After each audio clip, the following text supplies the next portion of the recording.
To take attendance, members that are in attendance will please indicate that you are present when your name is called. Councilmember Jones. Present. Councilmember Ahmad. Present. Councilmember Driscoll. Present. Councilmember Thomas. Present. Vice Chair Bass. Councilmember Gilmore Richardson. I am present. Thank you. A quorum of the committee is present, and this hearing is now called to order. This is the public hearing of the Committee on Finance regarding bill numbers 250569, 250570, 250332, 241024, 250567, 250571, 250103, 250530, 250528, 250529, 250566, 250174, 250324, and 250568. Clerk, will you please read the title of the bills? Bill number 250569, an ordinance authorizing various encroachments in the vicinity of 2654 South 10th Street, Philadelphia, PA 19148, under certain terms and conditions. Bill number 250570, an ordinance authorizing encroachments in the nature of a sidewalk cafe in the vicinity of 2101 East York Street, Philadelphia, PA 19125. Under certain terms and conditions. Bill number 250332, an ordinance amending Chapter 193200 of the Philadelphia Code entitled Keystone Opportunity Zone, Economic Development District, and Strategic Development Area to provide for additional extensions of certain benefits under certain terms and conditions. Bill number 241024, an ordinance amending Chapter 19200 of the Philadelphia Code entitled City Funds, Deposits, Investments, Disbursements, by amending Section 19201 entitled City Depositories to remove Citibank, N.A. and Republic First Bank as authorized financial institutions in which the city treasurer may deposit funds, all under certain terms and conditions.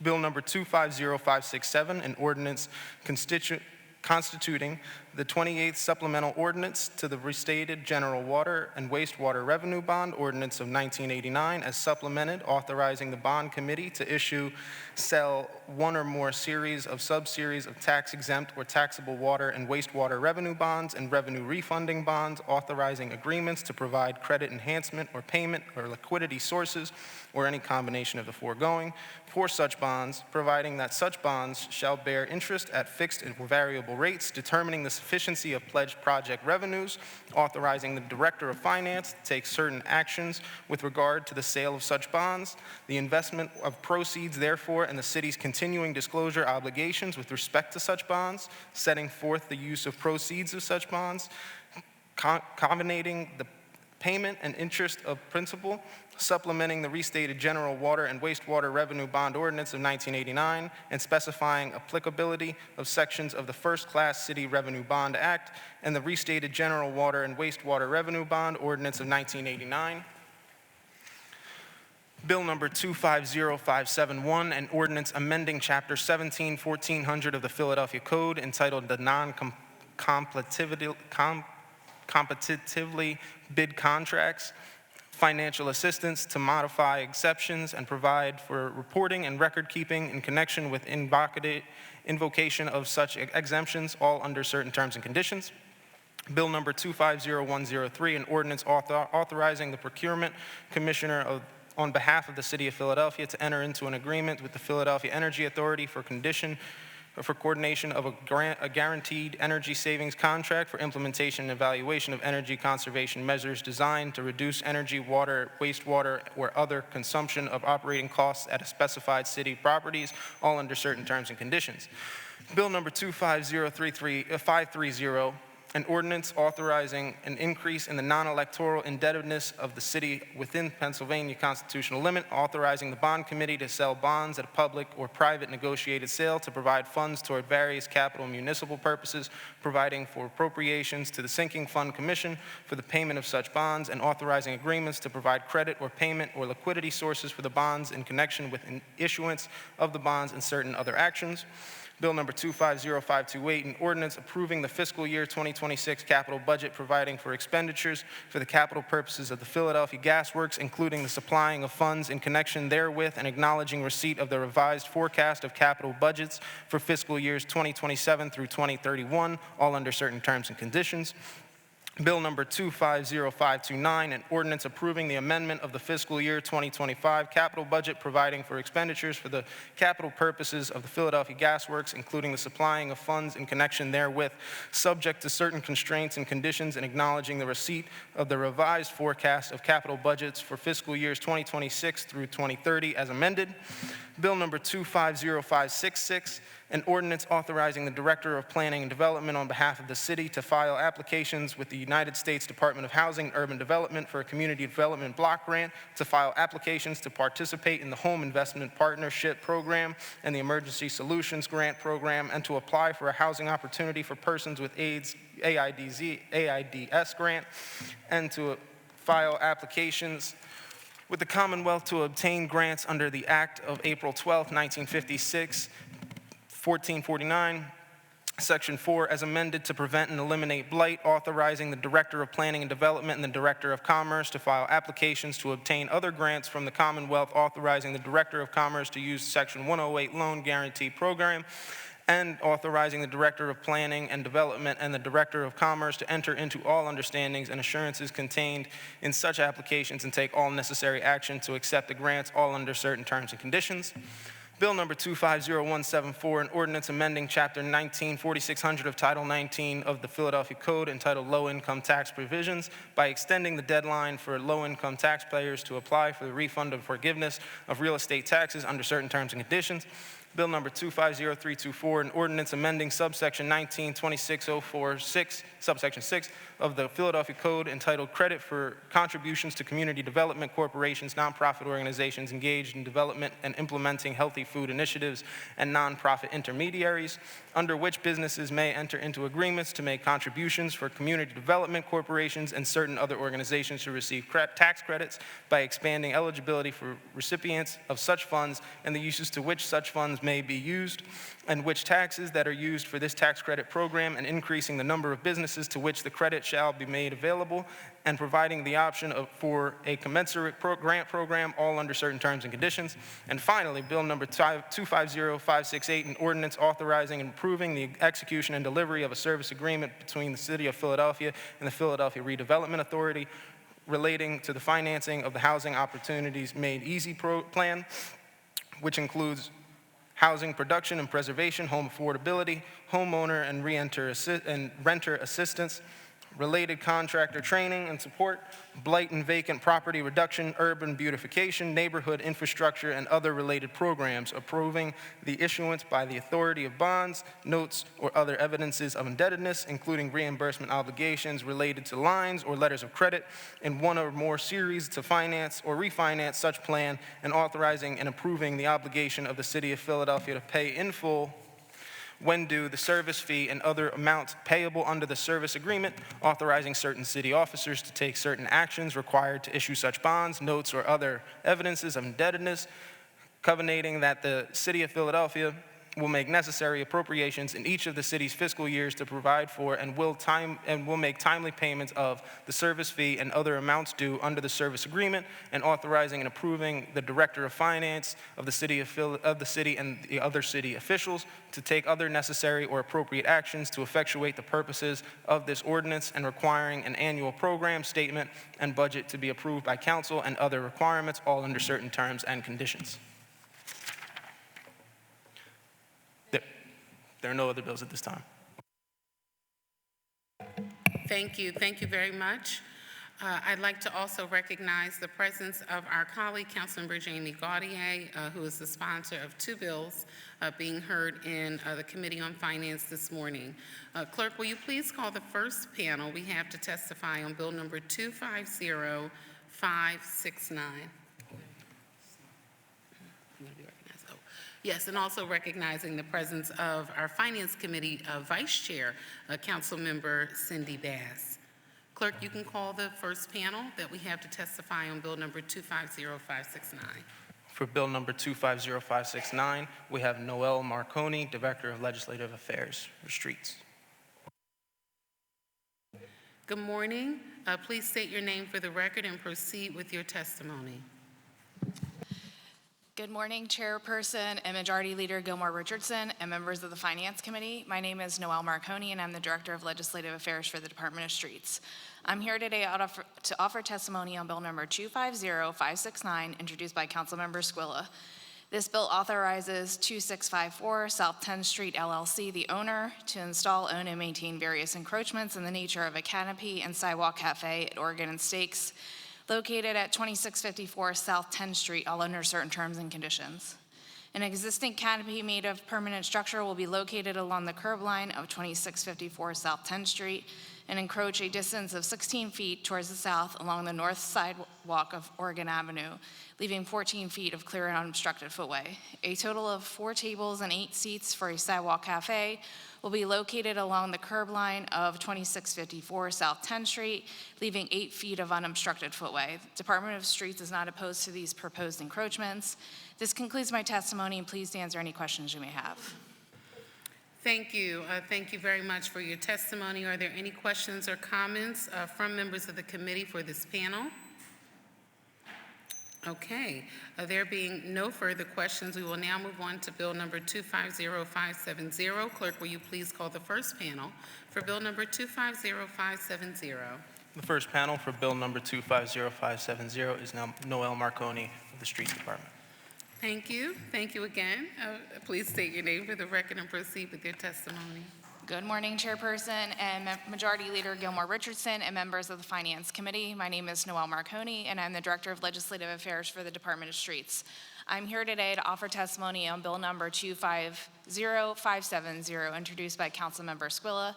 This bill authorizes Dennis Kirby, the owner, to install, own, and maintain an encroachment in the nature of a sidewalk cafe at the Monkey Club, located at 2101 East York Street, under certain terms and conditions. A total of 4 tables and 16 seats for a sidewalk cafe will be located along the south sidewalk of Amber Street, along the property line of 2101 East York Street. The Department of Streets is not opposed to this proposed sidewalk cafe, as it will maintain a minimum of 6 feet of clear unobstructed footway. This concludes my testimony. Please answer any questions you may have. Thank you. Thank you very much for your testimony. Are there any questions or comments from members of the committee regarding this bill? Okay, seeing none, we thank you very much for your testimony, and we thank you for being here. We will now move on to Bill number 250332. Clerk, will you please call the first panel we have for Bill number 250332? The first panel for Bill number 250332 is Dawn Somerville, the Deputy Commerce Director.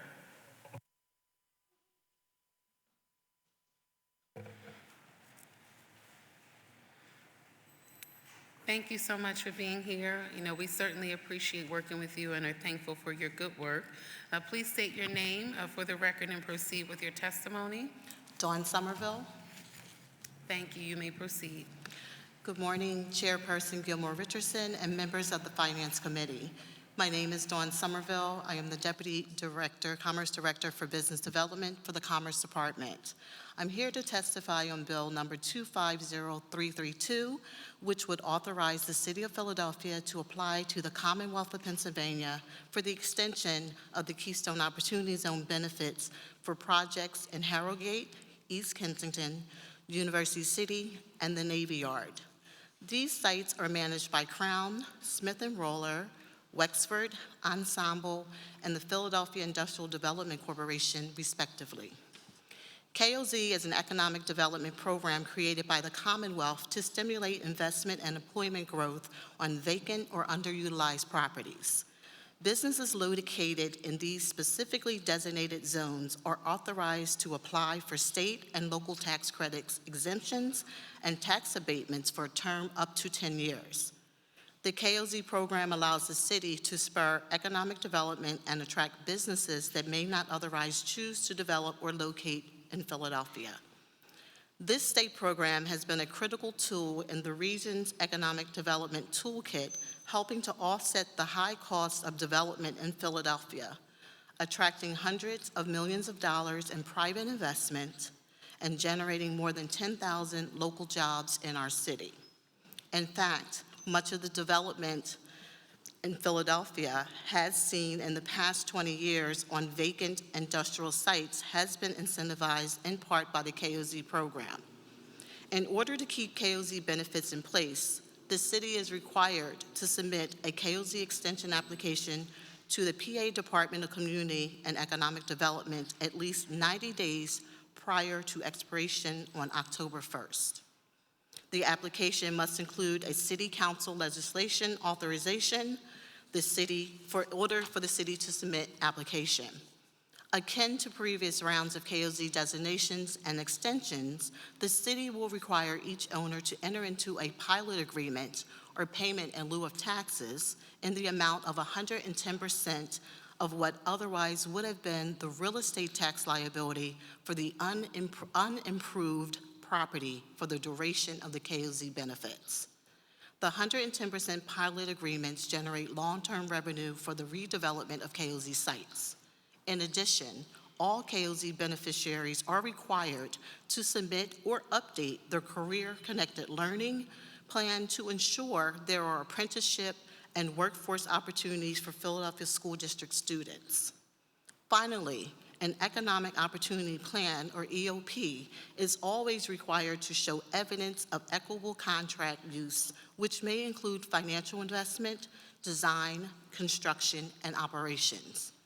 The KOZ program provides a unique opportunity to leverage educational and workforce development opportunities for all Philadelphians. The city remains committed to working with developers and businesses to ensure that we create meaningful opportunities and access for underserved Philadelphians and families. As a reminder, the state will not approve a KOZ extension application without council approval, school district approval, and the aforementioned city requirements in place. Thank you for the opportunity to testify today. I'm happy to take questions at this time. Thank you. Thank you very much for your testimony. The chair now recognizes Councilmember Jones. Hello, Ms. Somerville. How are you? I'm well, Councilmember. Good. When was the first KOP established in Philly? The Keystone Opportunity Zone definitely predates my time here in city government. I would say possibly around Rendell or before. It's been around for over 20-something years. Have we done a study to look at, so give me the areas that they are. I heard Kensington. Harrogate, East Kensington, University City, and the Navy Yard. Have we kind of chronicled what the economic benefit of those districts are, and whether or not this firm would have chose this place but for that KOP? I mean, and I'm not expecting you to have it today, but at some point, could you provide it to the chair so she can tell the rest of the committee? Do you keep that kind of information? We do track information. I will say we will get that information back to you, Councilmember Jones, but I will also say that currently Commerce Department is doing an impact study of what the KOZ has done for the city of Philadelphia. Under my tenure, I can tell you that I've seen the KOZ benefit expand beyond just the core of Center City, which has always been a targeted interest for us. There's other development happening, whether or not it's in West Philadelphia. Parkside has received KOZ benefits. I'm happy to see that they're expanding. Also, we're now looking and seeing development in East Kensington taking advantage of the KOZ.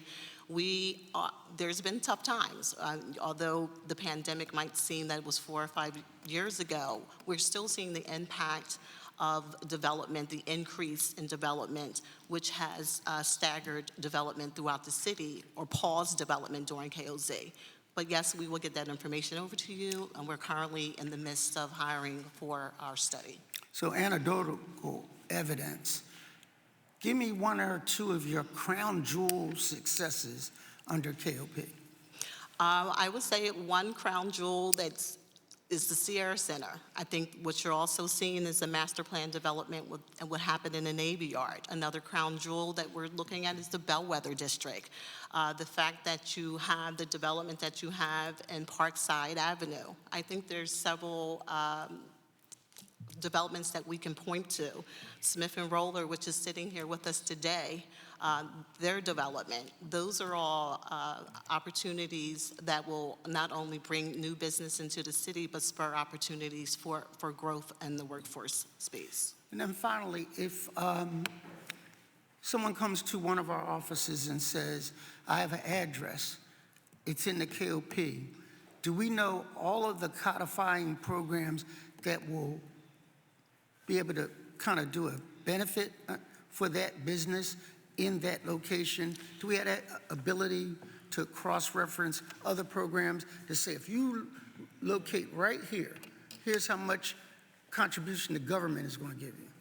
The Keystone Opportunity Zone is a parcel-specific program, which means that it has to be designated. Unlike other zones that may be if you're sitting in a KIZ zone or Keystone Innovation Zone. So this is parcel specific, meaning that you're applying to a specific parcel. And most time that is the developer or the landowner, right, that they're bringing a business in. And if a business comes into that zone, yes, we make them aware of the benefits that they can get. Quite frankly, if they're sitting, because we are, I don't try to be, we are good stewards of public dollars and public funds. If you are sitting in a KOZ benefit, that's your benefit. We're not going to layer additional benefits on top of Keystone Opportunity Zone because it is the golden benefit. Thank you, Madam Chair. Thank you. Thank you. Thank you very much, Councilmember Jones. Prior to recognizing Councilmember Ahmad, I wanted to recognize the presence of our City Controller, Chrissy Brady, who's here with us this afternoon, and her first deputy, Bill Rubin, and team. We thank you all so much for joining us for the hearing. The chair now recognizes Councilmember Ahmad. Thank you, Madam Chair.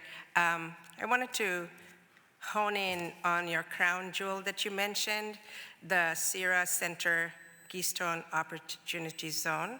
That actually became a flashpoint case where lucrative state and city tax abatements subsidized the relocation, which was not what it was meant for, of high-margin center city law firms, most notably Deckard and Woodcock Washburn, rather than attracting new firms or jobs from outside Philadelphia.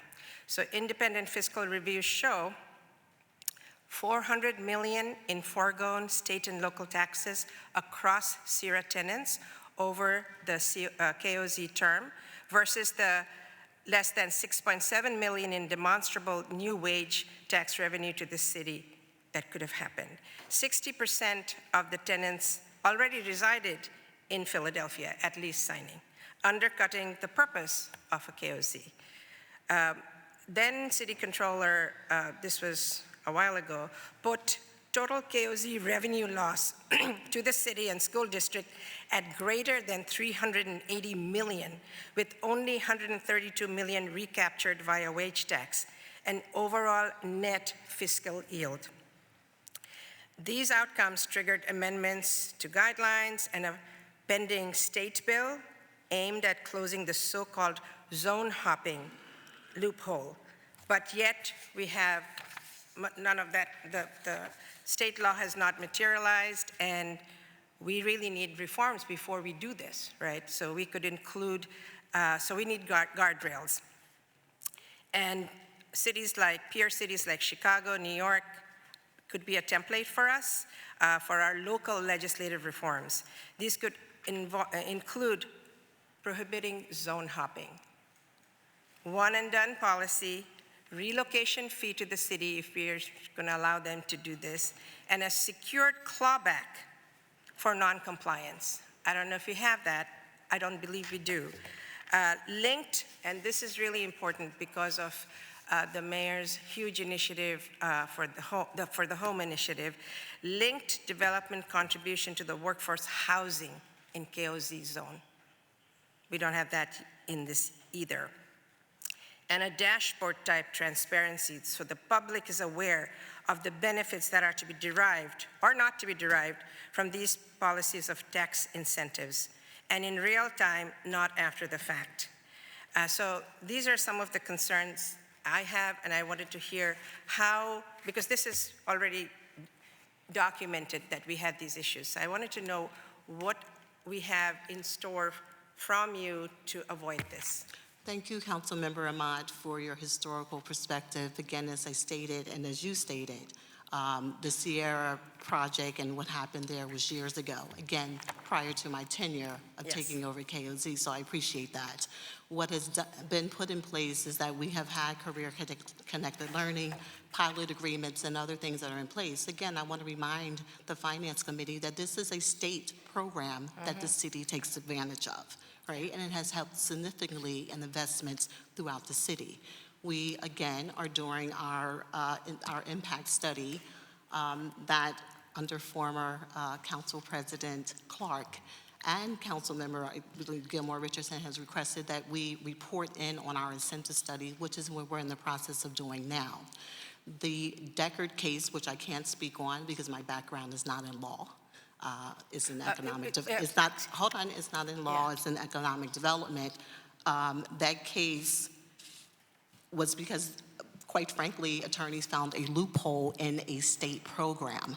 I will also let you know that coming into Shapiro, Governor Shapiro's administration, our team met with Governor Shapiro's team and let them know what our thoughts were about certain loopholes, KOZ hopping, and that the state is working on revamping all of their benefits, and KOZ is one of them. We're hoping some of our recommendations that we made to Shapiro will come in that, but since Governor Shapiro has been in place, there's been no new KOZ designations for the state of Pennsylvania. So these recommendations that you made to the governor for hopefully passing legislation to avoid this kind of zone hopping, is there anything we can do in our own jurisdiction with our local laws to address this? I think speaking with the state, telling the interest, right? We want development. We want good development. We want good development partners, but we also want to make sure that our school district remains whole and that our benefit is going into our residents and new businesses coming in. So I'd say we continue the conversation collaboratively, right, as from state to city.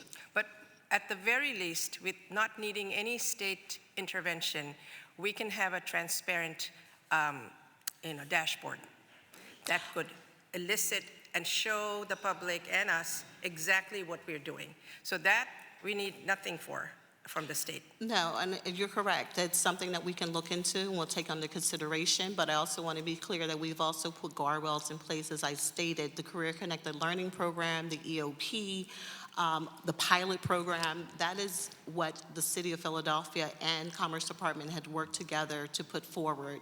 No other jurisdiction within the state of Pennsylvania has other guardrails in place. So just to be clear, in the way that currently we stand, it will still allow zone hopping, meaning somebody who's already in the city, not a new business, not new jobs, but just relocating.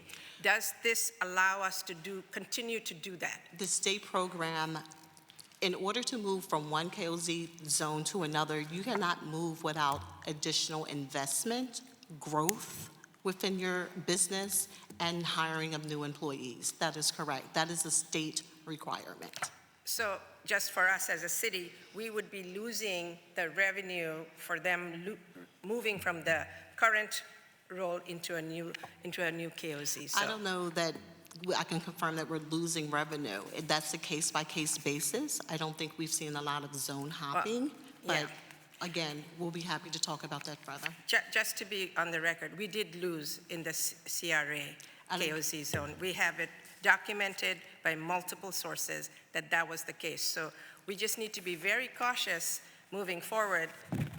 While on the surface, looks like a great thing, but we have unscrupulous people taking advantage of that. And I want to make sure we have guardrails in place, and it could entail, hopefully working with our state partners, but we need to put whatever we can, at least to be able to illuminate to all of us what exactly is happening and who's getting in there and who's benefiting, which is the transparent dashboard. I agree. Thank you.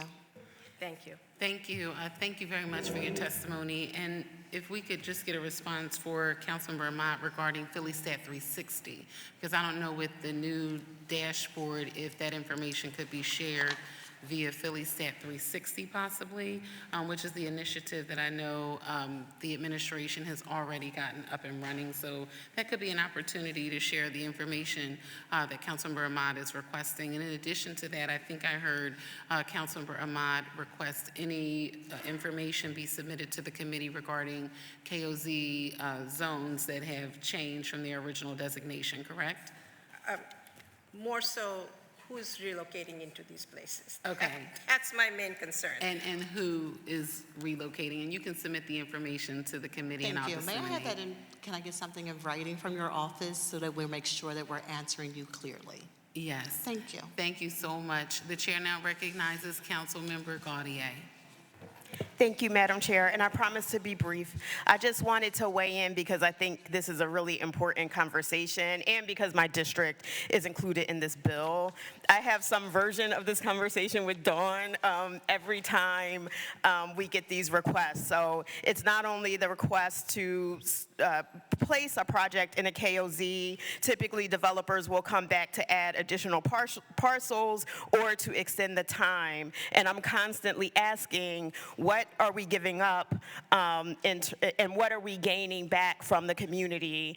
So I'm glad that the city is doing an impact study. I think we really need it, not to stop KOZs, but to ensure that we're getting concrete maximum benefit for the community. And with my projects, I typically negotiate CBAs outside of what the city already includes in the program. So beyond the career-connected learning for all the parcels in my district, I negotiate CBAs that provide benefit over and above what Commerce has already worked out. But I'd love for this to be more standardized and for us to have more concrete answers about the impact of the program.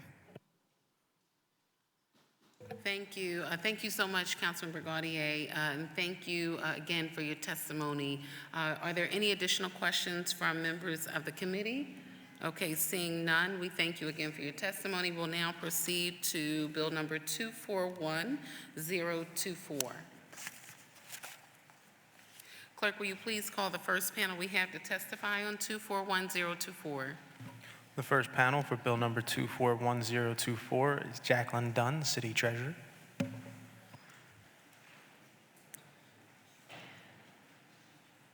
Welcome back. It's good to see you. Thank you so much for being here. Please state your name for the record and proceed with your testimony. Sure. Thank you, Chair. Good morning, Chair Gilmore Richardson and members of the Committee on Finance. I'm Jacqueline Dunn, City Treasurer, and with me this morning are Shakina Clark, Deputy for Banking, and Sarah Cho, Chief of Staff in the Treasurer's Office. I'm here to testify this morning in favor of Bill number 241024. This bill would amend the list of authorized depositories under Section 19-201 of the City Code to remove Citibank and Republic First Bank as authorized financial institutions in which the Treasurer may deposit funds. In April 2024, Republic First Bank was closed by the Department of Banking at the state, Banking and Securities at the state, and virtually all of the assets were acquired by Fulton Bank, another existing city-authorized depository. Existing city deposits with Republic First Bank, all accounts that are managed by the family court system, are now with Fulton Bank. As Fulton Bank is on the approved depository list currently, no further amendments to the code are required. In October 2024, the city also received a formal request from Citibank to be removed as a depository. Citibank does not currently hold any city deposits, but previously provided pay card services from the years 2014 to 2016 before selling the entity that held that city contract. Citibank has re-examined prospective business lines and is shifting away from providing government banking services in this market. Citibank has stated that the bank remains committed to providing banking services to consumers and businesses in Philadelphia. While the bank maintains a local administrative office, there are currently no branches in Philadelphia. The Treasurer's Office views both of these changes as administrative adjustments with no practical impact to our banking activities. The administration respectfully recommends adoption of this bill, and respectfully request that the committee give the bill favorable recommendation and further recommend that rules of council be suspended so as to permit first reading of the bill at the next session of council. Thank you for your consideration and the opportunity to testify, and we're here to answer any questions you may have. Thank you. Thank you very much for your testimony, and for the record and for the members of the committee, I wanted to thank your office for the 43-page slide deck that you all submitted to my office per my request regarding all of our city depositories. I know that this legislation is germane to the removal of 2 of our city depositories, one for a merger, obviously, and then the second relative to the financial institution moving away from providing government banking services and having less of a geographic footprint here in our community. But I wanted to state for the record that I did ask for all of the locations of every bank and financial institution that's a city depository, their hours of operation, all of their career opportunities, all of the loans, mortgage products, I should say, that were originated that were below $250,000. And I appreciate the receipt of that information, and I have been reviewing it. I wanted to state for the record for this hearing, even though we are just doing 2 removals, that my concern is relative to a number of financial institutions who work with many of my district colleagues who set up in neighborhoods and in communities with the promise of better banking services, particularly for communities in Philadelphia who most often rely on check cashing services as an example. And they start off with offering evening hours, maybe once or twice a week, and also have weekend hours as well for many working class Philadelphians who are not able to get to the bank between the hours of 9 and 5, or who can only go to the bank on the weekend.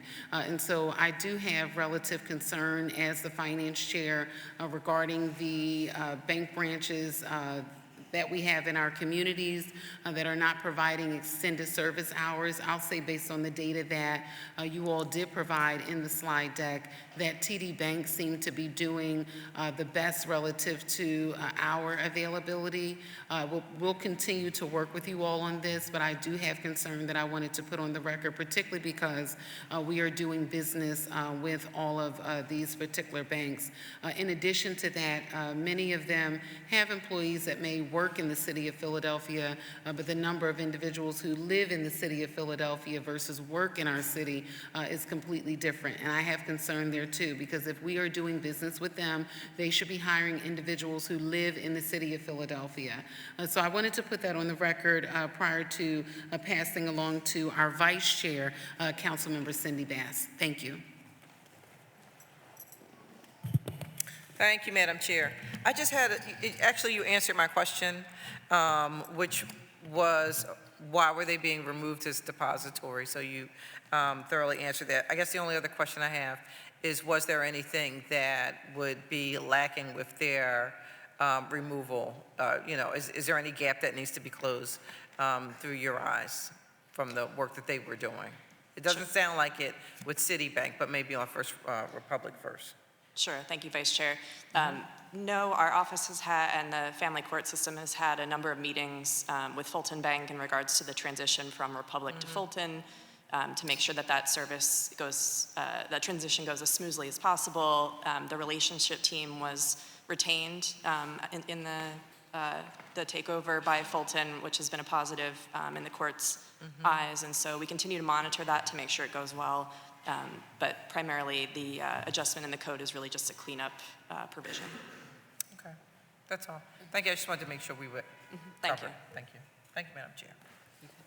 Chair now recognizes Councilmember Jones. Thank you, Madam Chair. As a part of this evaluation, we look at each of those financial institutions' CRA reports.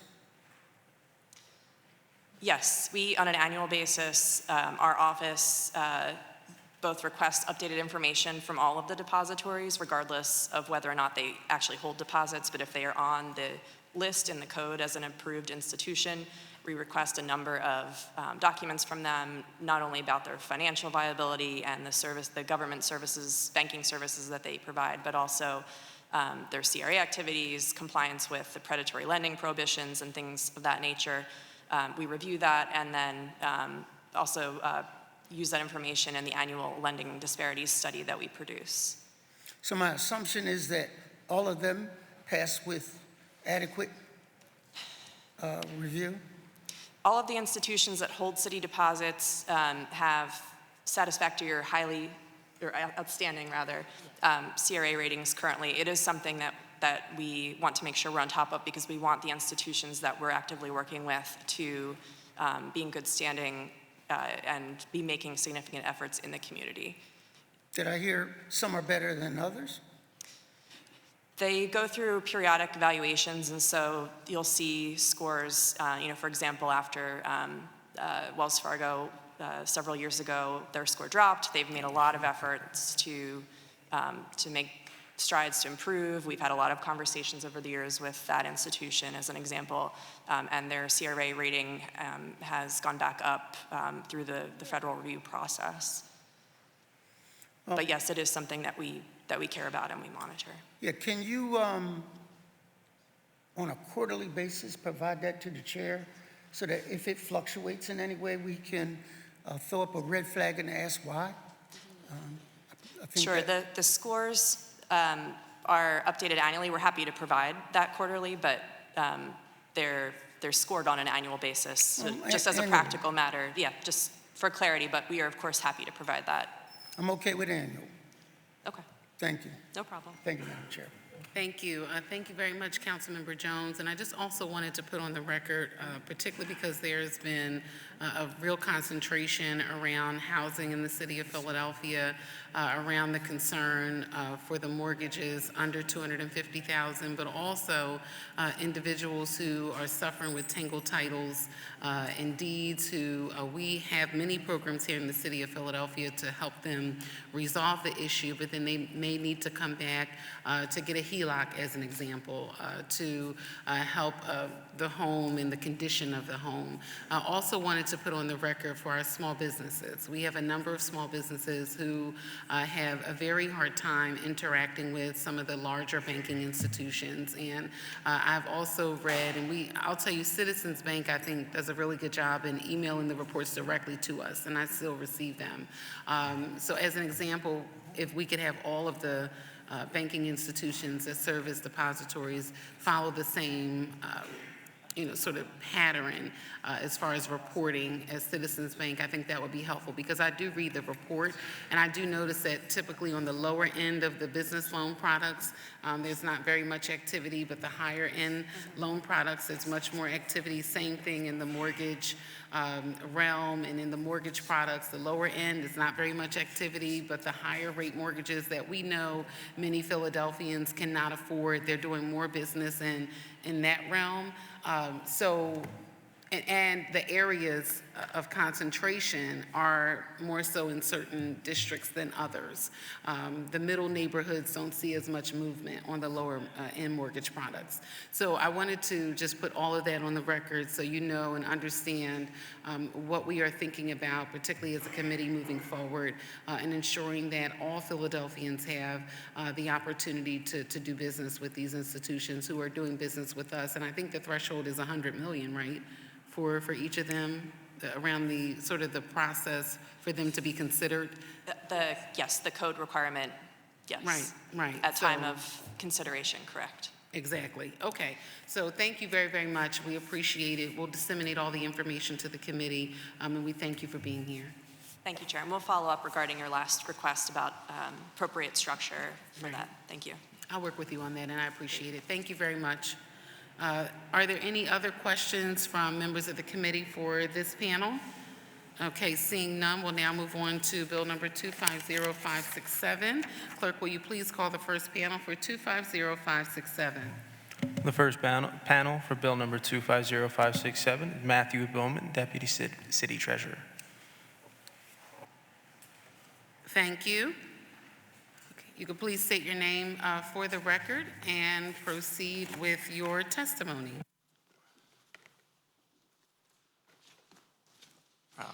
Good morning. My name is Matthew Bowman, Deputy City Treasurer. Joining me is City Treasurer Jackie Dunn, and they're also members of the Water Department here, able to answer any questions. I'm here to testify on behalf of Bill 250567. This would provide authorization to issue water and wastewater revenue bonds in an aggregate amount up to $1 billion, exclusive of original issue discount, if any.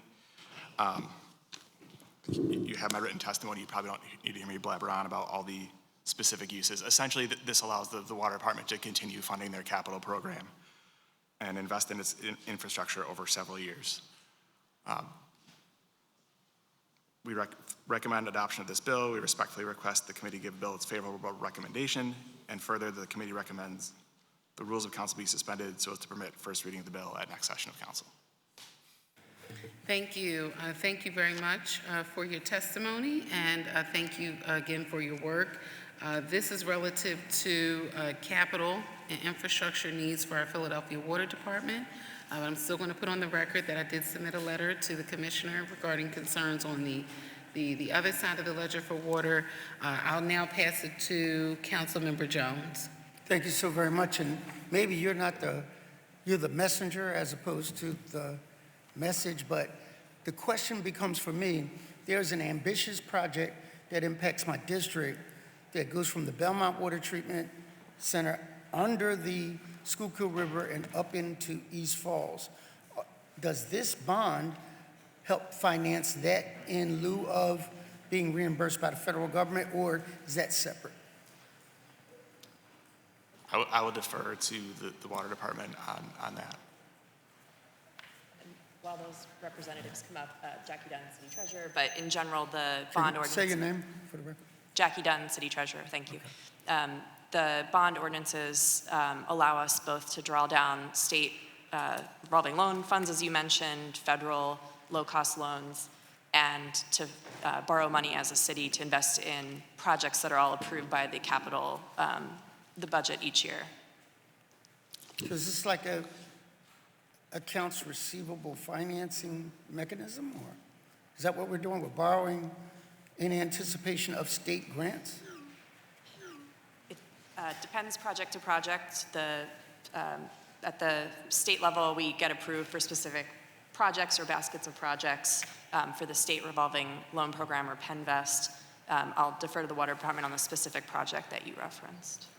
Good morning, Council. My name is Vahe Hovsepian. I'm a Capital Budget Director at the Philadelphia Water Department. The specific project that you're talking about is going to be funded through bond proceeds. So it is going to finance what we are talking about, and we will catch up with the reimbursement from the federal government or state government. Is that right?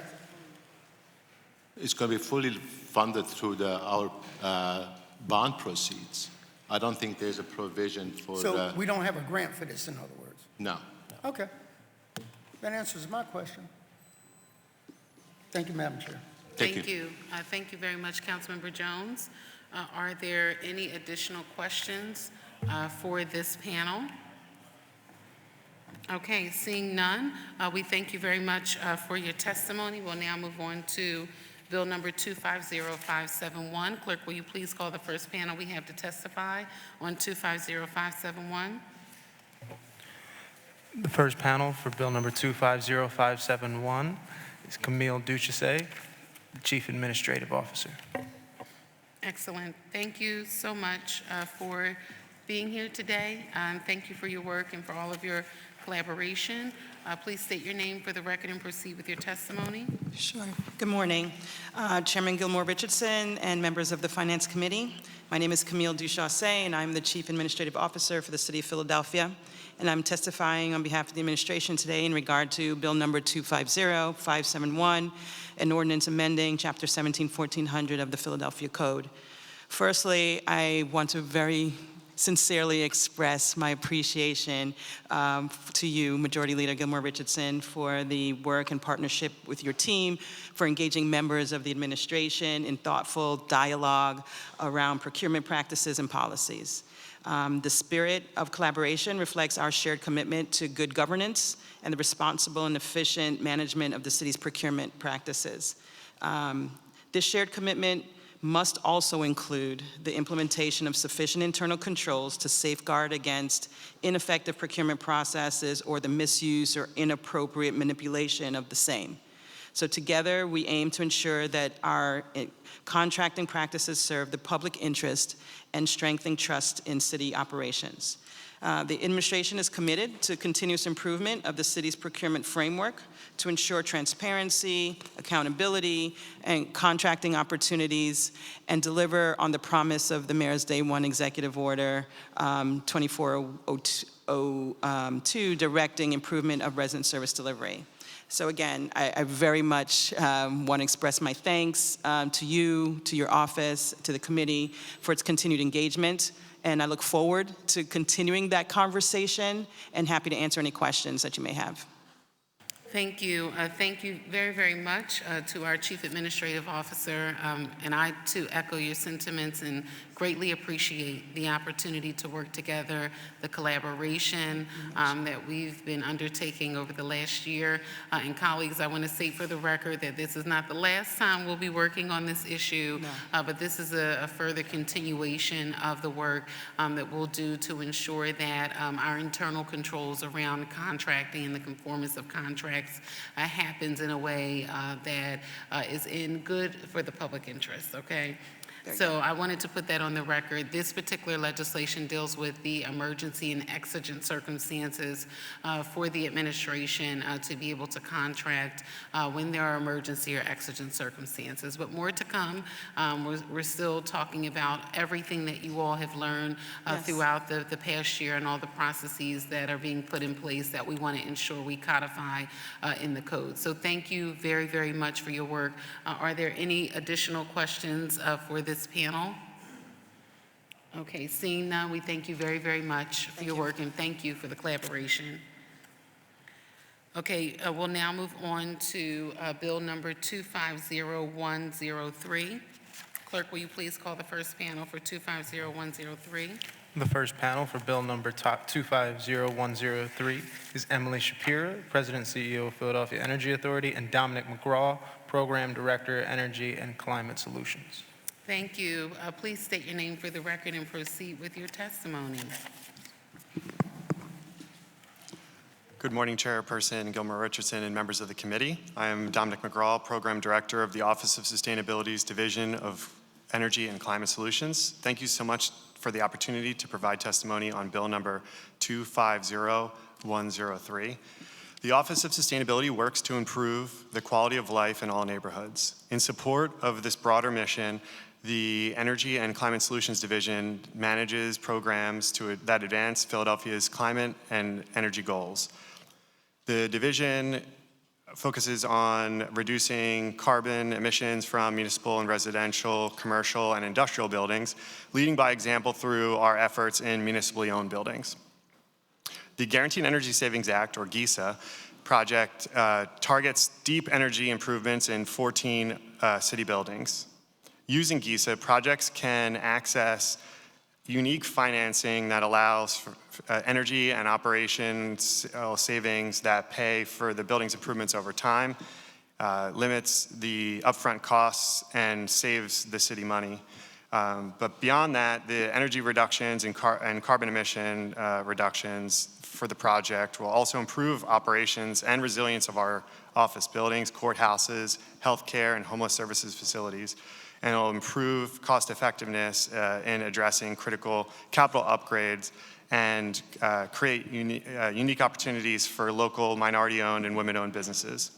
My testimony today will focus on energy savings, climate pollution reduction, procurement process, and project management for this opportunity. My colleague, Emily Shapiro, from the Philadelphia Energy Authority, will cover other aspects for this project and this bill as well.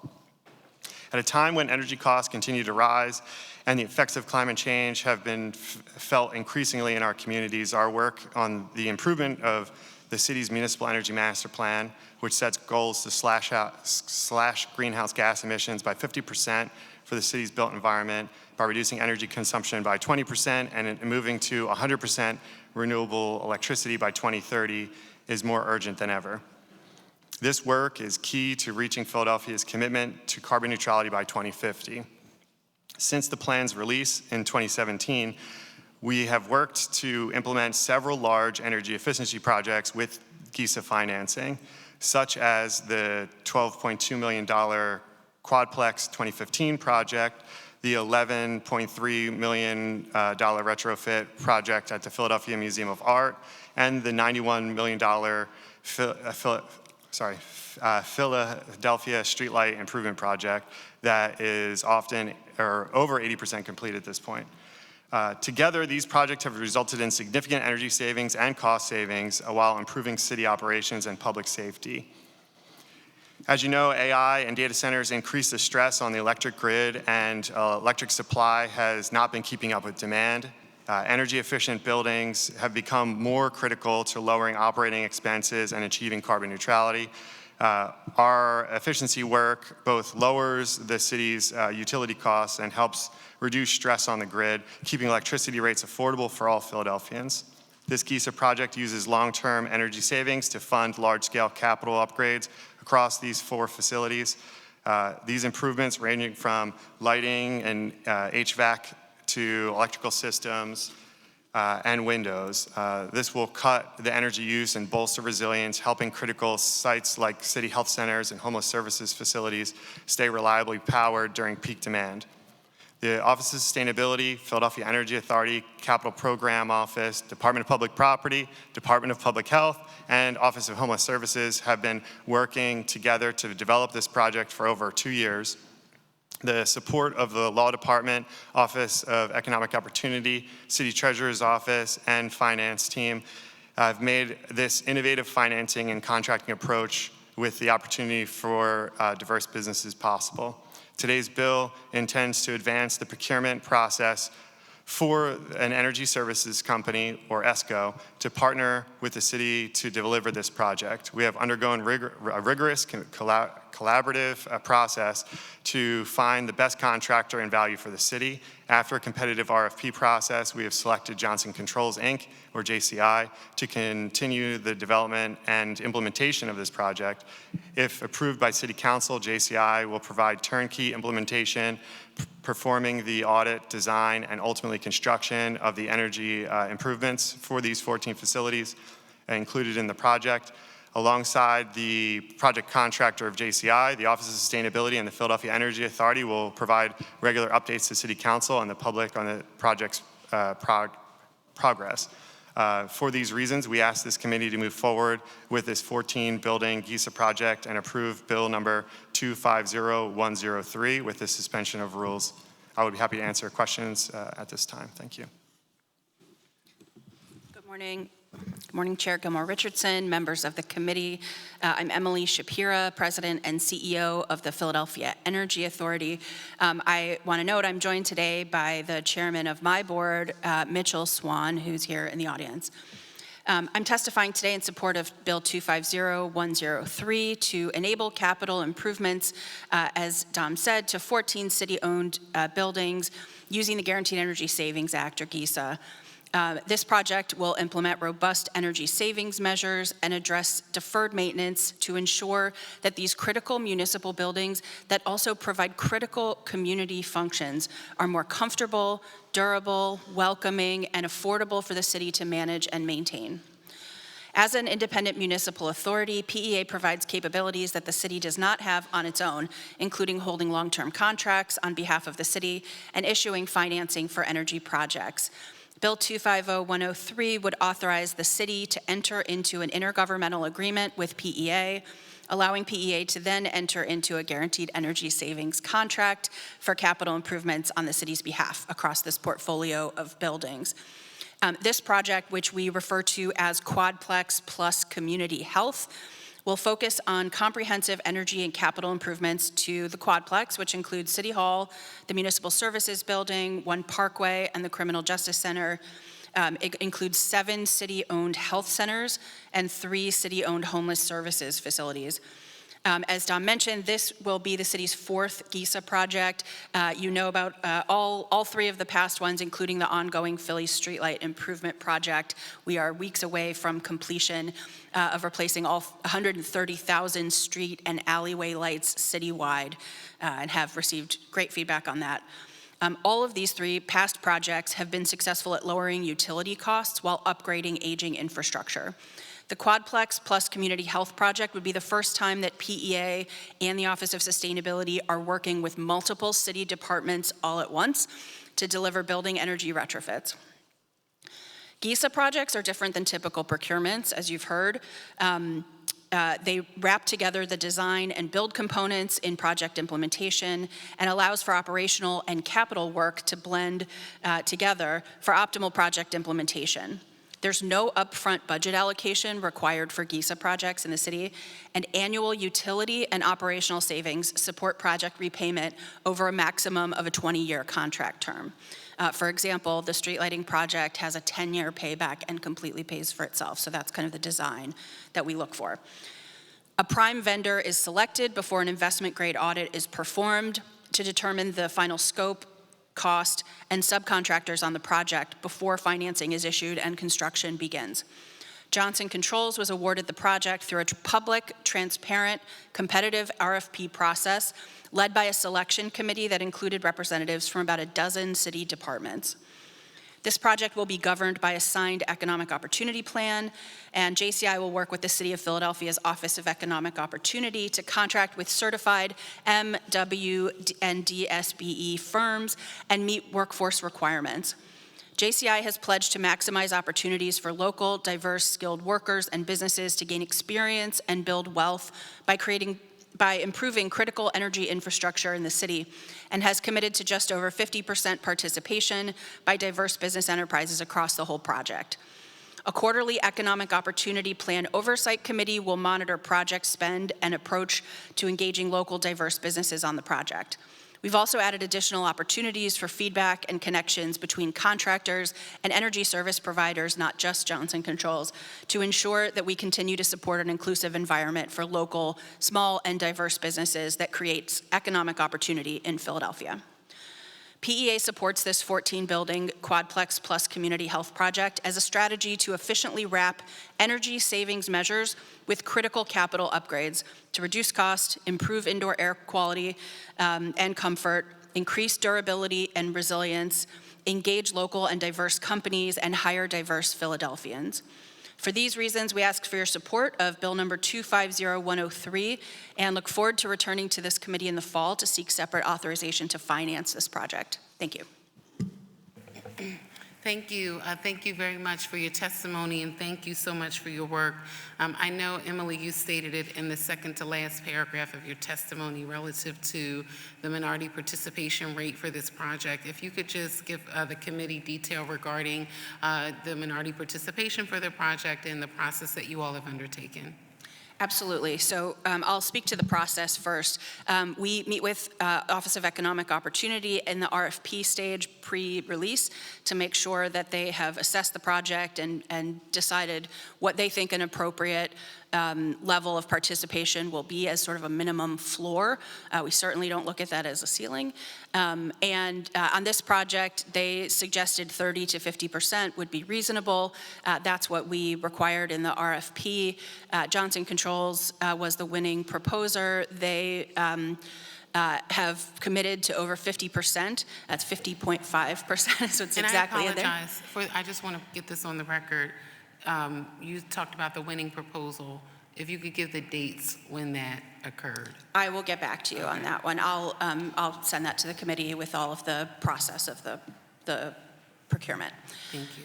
Yep, and to be clear, we follow the city's procurement norms. It's fully transparent, all of public documents, so happy to share anything related to that. The way a GISA project evolves is that we select that prime bidder and then they put together their pool of subcontractors. So Johnson Controls internally had a bid process where they invited tons of diverse contractors, happy to provide bid lists or anything else you'd like to see for that. And then selected from those bidders to make up the subcontractors. Those negotiations are still ongoing, so I don't have details for you today on who all those subcontractors will be, but that is something once the project is contracted that will be finalized. And if you could provide us with a timeline. Yes, so once we have council approval to move forward, the The investment grade audit has already been close to completed. There's a little bit more to do there, but that's something that Johnson Controls took on at their own risk before contracts have been completed. And we can sign the contract as soon as council is comfortable approving that. And then we'll need to move forward with the financing process, which we hope will be in front of City Council in the fall, first thing. And once we have that, we can get started on construction. So we're anticipating construction would take place over the course of 2 years, probably starting in late 2025 through 27. Thank you. Thank you very, very much for your testimony. Are there any additional questions for this panel? The chair now recognizes Councilmember Ahmad. Thank you, Madam Chair. Good to see you all here doing important work. Just wanted to know, you said that there's no monetary participation from the city, to be clear, right? And in terms of the reason for wanting this is so that there's participation of the departments and all to allow the work to happen. Is that a correct reading of this? Yeah, you actually are reading that exactly correctly. So there's no upfront budgeting required from the city because as much as possible, we try to design these projects to be completely budget neutral. So the energy and operational savings is what pays for the debt service on the project. So no capital budget was used, for example, on street lighting at all. And that was a $91 million project. On this project, we have identified a pretty large scope of things that can be self-funded.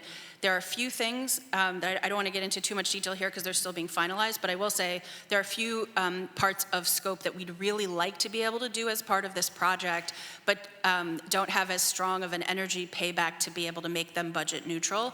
And so there will be a process over the next probably year in working with each of those departments to decide whether they want to contribute capital dollars from their capital budgets to pay for those upgrades, and we can do it all at the same time as part of the same project. We're still working on that. We have a phase 1 plan that would be kind of the self-funded stuff, and then hopefully we'll be able to get to a phase 2 that has some of the other things that aren't quite self-funded. But that'll be something for council to approve in next year's budget. So we will get a bite, but later. And for right now, you're floating your own bond for this. We haven't decided yet on what the financing will look like. I think that's sort of up to the city treasurer's office and how they'd like to see it. It might fit in with other bonds that the city's doing. It might need some other mechanism. There are a lot of options on how to do it. So that will come before this committee in the fall. And an unrelated question. 19 to 22% of the carbon footprint comes from our cars and buses and trucks. I just wanted to know, I know this is not the scope, but since I have you here, what is the plan for PEA and our Office of Sustainability in that space? And I know the federal government investment has reduced, or hopefully they're not undoing things. I just wanted to know the vision, and I digress, Madam Chair, but I wanted to get this on the record. Sure. So I can state that. So this project allows through the reduction of energy consumption, electricity consumption specifically, that gives more capacity for these buildings to add potentially chargers or other devices where they might not have been able to due to limited capacity in that local grid section. So that's one piece of it. And then the other piece, we can get back to you on the timing of this, but the managing director's office is running an RFP now around public charging and what that could look like. So that's a concessions agreement that's being run through the managing director's office, and I can get back to you. Throw that in when you come back so that, well, thank you very much. Thank you, Madam Chair. Thank you. Thank you very much, Councilmember Ahmad. Are there any additional questions for this panel? Okay, seeing none, we thank you very much for your testimony. We'll now proceed with Bill number 250530. Clerk, will you please call the first panel we have for Bill number 250530? The first panel for Bill number 250530 is Tavara Brown, Deputy Budget Director for Capital. Thank you so much for being here today.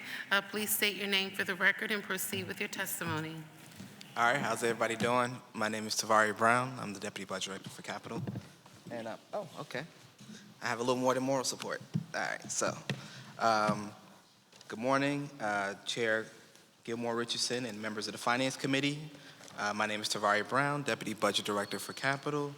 I'm joined by Jackie Dunn, the City Treasurer, and we're here today to testify on Bill number 250530. This bill will authorize an increase in the non-electoral indebtedness of the city in an amount not to exceed $351 million to fund the city's fiscal year 26 or 2026 capital budget.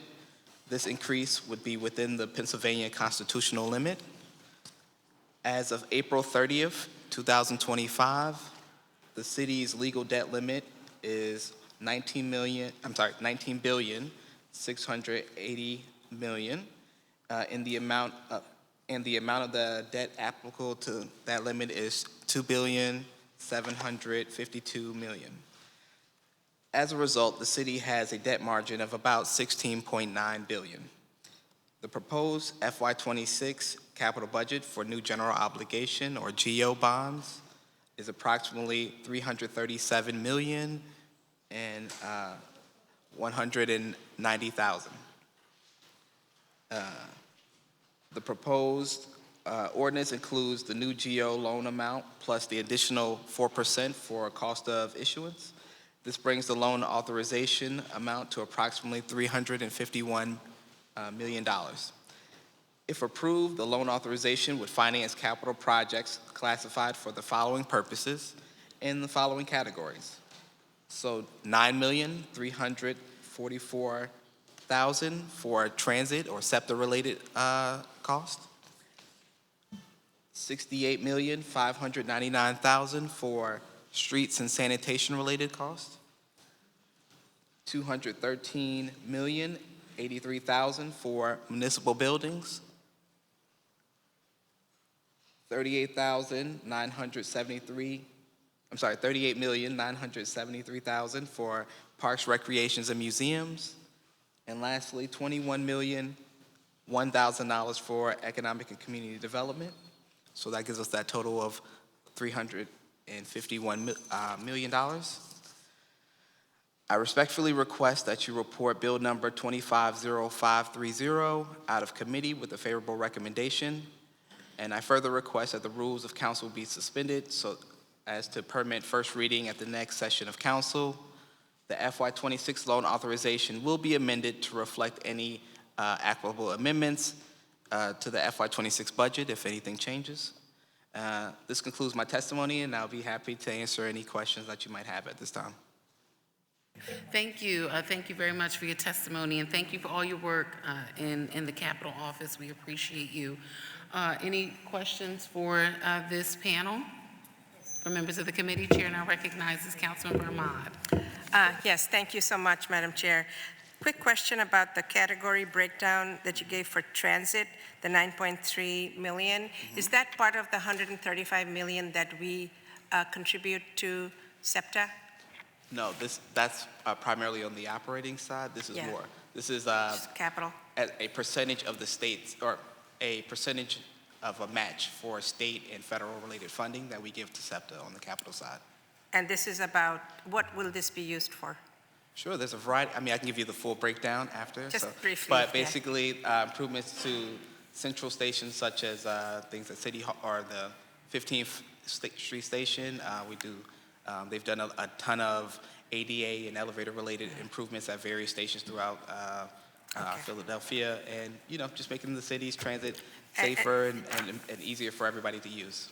And this is all we are giving SEPTA for capital expense? This is all of the bond funding that we're giving, yes. There are additional appropriations in the budget, but most of that is primarily for grant funding that we'll be receiving, or we anticipate receiving. Thank you, Madam Chair. Thank you. Thank you. Thank you so much, Councilmember Ahmad. Are there any further questions for this panel? Okay, seeing none, we thank you very much for being here, and thank you for your testimony. We'll now proceed to bill numbers 250528 and 250529. Clerk, will you please call the first panel for those bills? The first panel for bill number 250528 is Melanie McCourty, PGW Senior Vice President, Corporate Affairs and Chief of Staff, and Gemma McClendon, Executive Director, Philadelphia Gas Commission. Thank you. Thank you very much for being here. Please state your names for the record and proceed with your testimony. My name is Jamela McClendon. I'm the Executive Director of the Philadelphia Gas Commission. Good morning, Chairwoman Gilmore Richardson and members of the committee. The Gas Commission appreciates the opportunity to testify in support of Bill Number 250528, which embodies its recommendations to City Council regarding the Philadelphia Gas Works fiscal year 2026 capital budget, unanimously adopted by the Commission on April 15, 2025. PGW's testimony to Council will provide the details of the capital budget endorsed by the Gas Commission. This testimony will supplement PGW's testimony and focus on the recommended budget constraints and limitations and other policy issues. We respectfully request this committee to report out this bill with a favorable recommendation, together with the suspension of rules so that it may have its first reading at the next council session. At its public meeting held on April 15, 2025, the Gas Commission endorsed the FY 2026 capital budget in the not-to-exceed amount of $185,212 in spending authority available to PGW for purposes of expenditure and/or commitment at the start of the fiscal year on September 1, 2025, subject to the limitations stated in Bill Number 250528. The Commission's recommendation to City Council are detailed in the resolution and order dated April 29, 2025, which is attached to my written testimony as Appendix Number 1. On January 2nd, 2025, PGW filed a fiscal year 2026 capital budget proposal totaling $185,962 and a capital forecast for FY 2027 through 2031 totaling $1.146 billion. The Gas Commission performed its due diligence review and evaluation of PGW's proposals in accordance with the applicable legal and governance standards, considering PGW's finances, operations, and core purpose, and adopted and endorsed a FY 2026 capital budget in a not-to-exceed amount of $185.212 million. The proceedings undertaken by the Commission in reviewing PGW's proposed FY 2025-26 capital budget were completed in full compliance with Pennsylvania's Sunshine Act. Members of the public were allowed to testify at the Commission's public hearing held in this matter on February 18, 2025. The full transcript from that hearing, along with all Commission public proceedings, may be found on the Commission's website. During that hearing, 2 members of the public were present, and of that number, 1 member chose to testify. That testimony was considered by the Commission in rendering its decision. As a culmination of an in-depth project to update the body of governance standards applicable to PGW's capital budget, the Gas Commission in 2013 adopted the capital program protocols, and City Council made them applicable to PGW's FY 2014 capital budget. These protocols introduced several new or amplified standards, but for the most part, they restated and reorganized existing budget standards set out in the Commission's capital budget principles and other various directives adopted over the years in the Commission's capital budget decisions. The protocols also incorporated certain constraints and conditions applicable to PGW's capital budgets, which the Commission repeatedly recommended and City Council has repeatedly adopted. These include provisions regarding line item lapse, lifespan limitations, the use and limitations on conditional spending authorizations, and the respective line item transfer authority of PGW and the Commission. The Commission once again adopted these protocols and recommends that City Council require PGW to adhere to them as a condition of its capital budget approval. These protocols are attached to Bill Number 250528 as Exhibit 2. The Commission respectfully recommends that Council approve Bill Number 250528.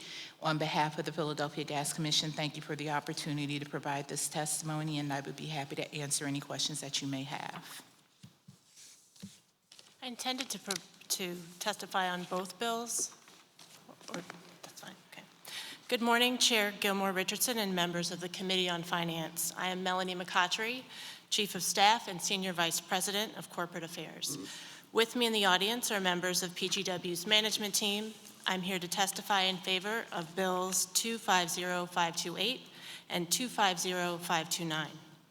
Bill number 250528, PGW's proposed FY 2026 capital budget for $185,212,000, supports a capital plan to replace existing facilities and acquire additional assets to ensure safe and reliable operations. Secondly, funds are requested to maintain PGW's ability to respond to the needs of its customers by improving the efficiency and reliability of PGW's existing customer delivery infrastructure and support new load growth and revenue opportunities, which help minimize the need for future rate relief. The vast majority of PGW's FY 2026 capital budget requests, over 92%, is focused on core functions, gas processing, distribution, and field services. The remaining budget requests are for fleet, facilities, and information technology investments. Most of this budget request reflects funding of PGW's cast iron main replacement program, both its historical 18-mile program together with authorization for an accelerated replacement program to be funded entirely through a distribution system improvement charge. The DISC surcharge mechanism that is approved by the Pennsylvania Public Utility Commission. This budget also includes proceeds from a grant available to municipally or community-owned utilities to repair, rehabilitate, or replace natural gas distribution pipelines. This grant was approved as part of the Investment in Jobs Act, which included the Natural Gas Distribution Infrastructure Safety and Modernization Program. Bills number 250529, PGW's FY 2025 capital budget, received initial approval from City Council in an amount totaling $194,382,900. PGW is seeking City Council's approval to amend this budget, increasing budget authorization by $10,208,000. In addition, PGW is seeking budget reauthorization for several projects that will not be completed within their approved two-year lifespan. However, most of these projects will require no additional spending authority. If approved, this amendment will result in a revised budget totaling $204,590,900. The need for this amendment is necessary to support the completion of critical initiatives that PGW deems necessary to maintain a safe and efficient utility, as well as ensure PGW's capital spending is in compliance with approval granted by City Council. The amendment before you today is a consolidation of separate actions taken by the Philadelphia Gas Commission in fulfilling their responsibility to review and recommend approval of PGW's amendment requests. PGW respectfully requests that the committee give these bills its favorable recommendation, and further that the committee recommends that the rules of council be suspended so as to permit first reading of these bills at the next session of council. I would like to extend our appreciation to both the Gas Commission and its staff for conducting a budget review that was both efficient and comprehensive. Also, on behalf of PGW, I would like to thank City Council for its past support of our efforts to serve the citizens of Philadelphia and look forward to your continued support. And a special thank you to Council members Driscoll and Jones for performing double duty as both Gas Commissioners and Council members. Thank you for your time and consideration in this matter. I'm happy to answer any questions you may have at this time. Thank you. Thank you very much for your testimony. Do you have testimony that's separate for 529? Yes, I do. Thank you. Excellent. So I'll recognize you for your testimony for bill number 250529. For the record, Melanie McCotry's testimony was for 250528 and 250529. Please proceed. Thank you, Councilwoman. Once again, my name is Jamela McClendon. I'm the Executive Director of the Philadelphia Gas Commission. We appreciate the opportunity to testify in support of Bill number 250529, which embodies the Commission's recommendations to City Council regarding the amendment of PGW's FY 2025 capital budget unanimously adopted by the Commission, and the FY 2025 budget, which was adopted by City Council. As Ms. McCottry has stated, she provided the details on the requested capital budget amendment. This testimony is intended to supplement that, and we also request that this committee report the bill with a favorable recommendation together with the suspension of the rules so that it may have its first reading at the next council session. As Ms. McCottry noted, PGW filed 4 requests to amend its FY 2025 capital budget. Collectively, we refer to these as the FY 2025 Consolidated Capital Budget Amendment Requests. These amendments represent a combined total of $10,208,000 in additional spending. These amendments would reauthorize 13 previously approved capital budget line items from PGW's FY 2023 capital budget with no additional spending authority. Reauthorize 2 additional line items from PGW's FY 2023 capital budget, both with additional spending authority. Reauthorize 1 line item from its FY 2024 capital budget with no additional spending authority, and reauthorize an additional 3 capital budget line items from PGW's FY 2024 capital budget with additional spending. The Consolidated Capital Budget Amendment also adds conditions to a previously approved capital budget line item that is related to a federal grant received by PGW with no increase in spending authority. After completing its standard due diligence review of PGW's request, Commission staff found and the Commission agreed and adopted the finding that these requests appeared reasonable. The Commission's specific recommendations to City Council are detailed in the Commission's 4 sets of resolutions and orders, which are attached to this testimony, written testimony as Appendix Number 1. And the Commission respectfully recommends that Commission approve Bill Number 250529. On behalf of the Philadelphia Gas Commission and its commissioners, I thank you for the opportunity to provide this testimony, and I'm happy to answer any questions that you may have. Thank you. Thank you very much for your testimony, and special thanks to our Finance Committee members, Councilmember Driscoll from the Great Sixth Council District, and my district council member, Councilmember Jones from the 4th Council District for your service on the Gas Commission. We appreciate your work. Are there any questions for this panel? Chair recognizes Councilmember Driscoll. No questions, Madam Chair. Just a thank you to Melanie and Jamela and the entire staff of the Gas Commission for all your hard work on this budget. Thank you. Thank you so much, Councilmember Driscoll. We thank you for your work. We look forward to continuing to work with you. I just wanted to give a special thanks to David Ford. And then I know we also have additional advocates here today. We look forward to continuing to work together with all of you on these matters. So thank you very much. We'll now proceed to Bill Number 250566. If you could please approach the witness table and state your name for the record and proceed with your testimony.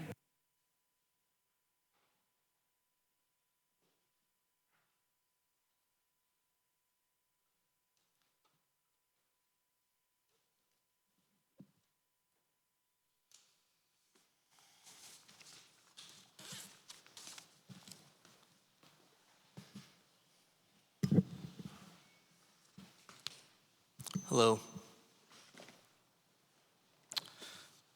Good morning, Councilmember Gilmore Richardson, other members of the Finance Committee, and members of City Council. I am Mark Dodds, Interim Deputy Director of the Division of Housing and Community Development. I will present testimony on behalf of the administration on Bill Number 250566, which permits the city to apply for Federal Community Development Block Grant, CDBG, Home Investment Partnership, Emergency Solutions Grant, or ESG, and Housing Opportunity for Persons with AIDS, or HOPWA funds, and for state funds from the Department of Community and Economic Development, or DCED. The bill refers to Exhibit A, which is the proposed Annual Action Plan 2025 to 2026, the required HUD funding application. The Annual Action Plan 2025 to 2026 details our plan for spending funds from the 4 primary federal sources I named, as well as from the state's DCED, the Housing Trust Fund, and the proposed home bond as it relates to existing Annual Action Plan projects. As detailed in the Annual Action Plan 2025 to 2026, the city was awarded approximately $44.3 million in CDBG, $11.3 million in Home Investment Partnership funds, $9.5 million in HOPWA, and $3.9 million in ESG funding for the upcoming fiscal year. The Annual Action Plan goals are aligned with Philadelphia's high-priority housing and community development needs, as well as the core North Star goals set forth in the Parker administration's proposed home housing plan. The Annual Action Plan goals are to create affordable homeowner and rental housing opportunities, preserve affordable homeowner and rental housing, reduce homelessness and expand special needs housing opportunities, foster open access to all housing and community resources and programs, address economic, education, and income needs of people and communities, strengthen community assets and manage vacant land, promote fair housing and access to opportunities. Over the past several months, both the administration and council have dedicated a great deal of time, energy, and thought about housing in the context of the administration's proposed home plan. As you know, a key aspect of home is continuing to invest in programs that work. That is how the Annual Action Plan will support the home initiative in the upcoming fiscal year. As detailed in the Annual Action Plan, over half of our total funding will go to put and keep people in homes. This work includes production and preservation of rental housing, mortgage foreclosure prevention and eviction prevention programs, rental assistance, home repair programs such as basic systems repair and heater hotline. We will also continue programs to prevent homelessness and support people with special needs. These programs include rental assistance through home investment partnerships and HOPWA programs and the Adaptive Modifications Program. We will continue to invest in organizations and programs that meet our residents where they are, serving them in their own communities. These include our housing counseling agencies, our neighborhood advisory committees, and our neighborhood energy centers. We will also continue to expand cleaning and greening efforts through the PHS Land Care Program. Vibrant commercial corridors are important for safe and healthy communities that help provide economic opportunity for all. Accordingly, we invest significant resources in community economic development. The plan includes funding for business loan programs, commercial-oriented real estate grants, corridor management support, building improvement support. The coming year will continue to be challenging. We are determined to meet that challenge. Please know that we will rely on City Council to approve this plan expeditiously because the city will forfeit its funding from HUD unless the city submits an approved annual action plan no later than August 15, 2025. To permit expeditious transmittal of the annual action plan to HUD, suspension of the rules to permit the first reading at the next council session is requested. In closing, the Division of Housing and Community Development is grateful to Council for its sustained commitment to housing and neighborhood infrastructure. We thank you also for your ongoing work with the administration on the bold and comprehensive home initiative to address Philadelphia's housing crisis. Thank you for the opportunity to present this testimony. I'm happy to answer any questions that you or other members of council may have. Thank you. Thank you very much for your testimony. Are there any questions for this witness, for this panel? Okay, seeing none, we thank you very much for your testimony. We'll now proceed with Bill number 250174. Clerk, will you please call the first panel that we have to testify on 250174? The first panel for Bill number 250174 is Kathleen McClogan, Revenue Commissioner. Thank you very much. Please state your name for the record and proceed with your testimony.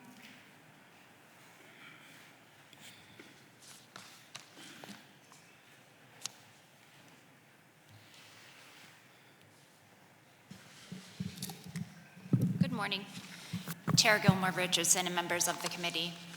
My name is Kathleen McColgan. I'm the Revenue Commissioner and Chief Collections Officer at the Department of Revenue. I'm here today to testify for Bill number 250174 and to respectfully request an amendment to the legislation. This bill amends Chapter 19-4600 by extending the deadline to file an application for the low-income real estate tax freeze to September 30th of the year in which the real estate tax is due, allowing applicants to freeze their tax bill at the earliest year possible back to 2025, and requiring the Department of Revenue to identify and automatically enroll eligible taxpayers into the low-income real estate tax freeze program. We share the goal of reducing the tax burden on the city's most vulnerable residents and are proud to administer the many tax relief programs designed to help Philadelphians remain in their home. The Department of Revenue launched the existing low-income real estate tax freeze program in fall of 2024, supported by a robust outreach strategy. We continue to accept applications for the low-income real estate tax freeze beyond the currently legislated deadline of January 31st. However, we have concerns about the proposed changes, including the fiscal impact and administrative complexity. Based on current enrollment trends and projected increases in property valuations, we estimate that the proposed changes could reduce real estate tax revenue by approximately $6.2 million over the course of the 5-year plan, with $2.7 million impacting the city's general fund and $3.5 million affecting the school district. The total fiscal impact is expected to grow beyond the 5-year plan due to anticipated increases in property assessments.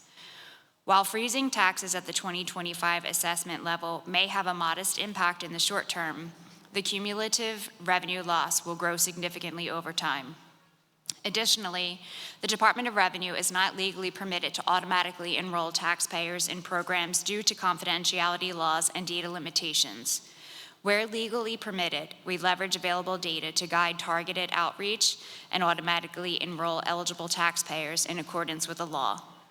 Applicants would also be required to submit income documentation for each year included in the requested look-back period, which adds complexity to both the application and the review processes. To address this, we respectfully propose amending the bill to reduce the look-back provision with the goal of providing relief while also protecting the long-term fiscal health of both the city and the school district. The administration is continuing discussions with City Council on the amendment. Thank you for the opportunity to testify. We look forward to working with Council to evaluate the proposal and explore additional strategies to support vulnerable homeowners across Philadelphia. Thank you. Thank you very much for your testimony. Are there any questions for this panel? The chair now recognizes Councilmember Isaiah Thomas. Good morning. Well, good afternoon. Question. So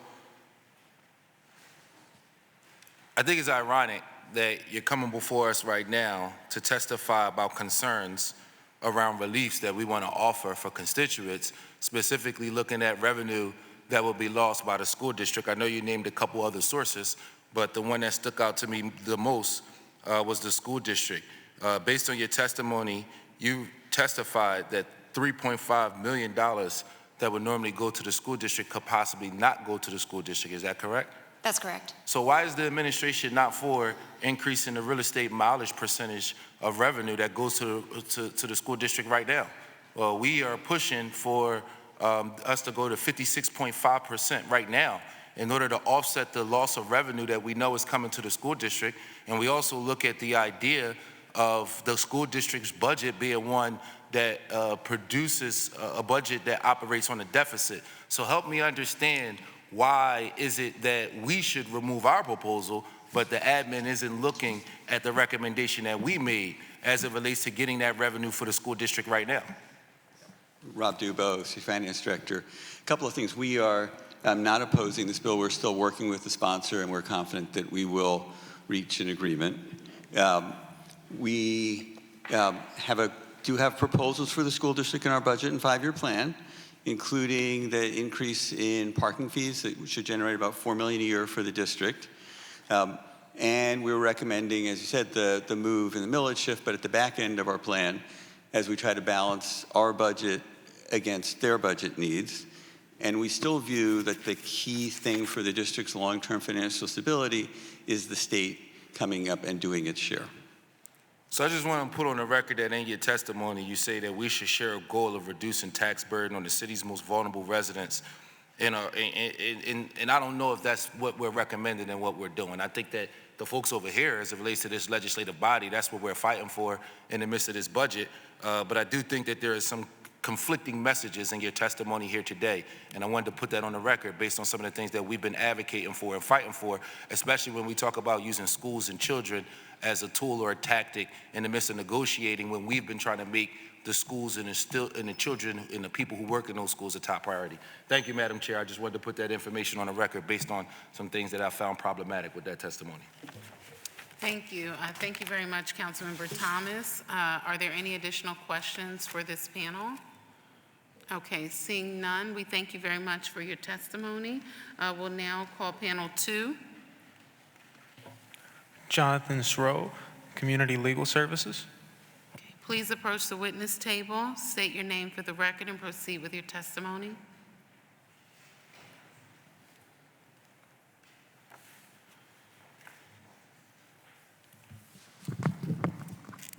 Good morning. Jonathan Scrow of Community Legal Services. May I proceed? Please proceed. Good morning, Chair Gilmore Richardson and members of the committee. My name is Jonathan Scrow, and I'm a divisional supervising attorney at Community Legal Services, where I represent homeowners struggling to afford their property taxes. I'm here to testify in support of Bill number 250174, which would extend the deadline to enroll in the low-income tax freeze program. Since 2023, the assessed value of a Philadelphia home increased on average by more than 50% citywide. Many homeowners, especially those in majority Black and brown neighborhoods, saw much larger increases, leaving many homeowners and my clients worried that they won't be able to live in their neighborhoods much longer. CLS is so grateful to City Council, especially Council Members Gaudier and Landau, for championing this vital program that protects our most vulnerable homeowners from rising taxes and the risk of displacement. For years, Philadelphia has been recognized as a national leader in creating programs that keep residents in their homes. The low-income tax freeze is a critical addition to our safety net and the city's only true protection for low-income homeowners facing the effects of gentrification. To some, an increased tax bill of a few $100s per year might not sound like much, but for homeowners on fixed incomes or working low-wage jobs, even a modest increase can be the difference between keeping up with your bills or losing your home. At CLS, we are thrilled to have this new program in our toolbox to preserve generational homes and wealth. Unfortunately, the program remains grossly under-enrolled. Fewer than 3,000 homeowners are enrolled out of an estimated 62,000 eligible households. That's under 5%, and it's not nearly good enough. The truth is, these programs only work if homeowners know about them and are able to enroll easily. That's why it's so important for City Council to pass Bill number 250174, which would give homeowners more time to enroll in the program. It would also allow homeowners who are unable to enroll this year to still freeze their tax bills at an affordable amount. Without these changes, for many homeowners, it will be too late. By the time they learn about the program, their tax bill will have increased to an unaffordable level, and freezing at that point will be no protection at all. As a city, we take pride in the fact that for generations, even those with low and moderate incomes can realize the dream of homeownership. In this context, property tax policy is affordable housing policy. We don't just need new affordable housing, although we certainly do. We need programs like the low-income tax freeze to keep families in the affordable homes they already own, which is why CLS urges City Council to pass this bill, giving more time to homeowners to access this important program. Thank you for your time and your support. I'm happy to answer any questions that you have. Thank you. Thank you very much for your testimony. Are there any questions for this panel? The chair now recognizes Councilmember Ahmad. Thank you, Madam Chair. You know, you referenced the inability for us to even get everybody to participate in programs we have. And we heard prior testimony saying there were some reasons why we could not do automatic enrollment, some privacy issues. From your vantage point, this is also true for the homestead exemption, right, that we don't have full participation. What is the solution, given that they're saying there's privacy concerns, they are not able to automatically enroll? What does that mean? Yeah, we at CLS have been advocating for years for auto-enrollment. I think the one thing that could be improved upon, I think where we do have commonality with the Department of Revenue, is cross-enrollment.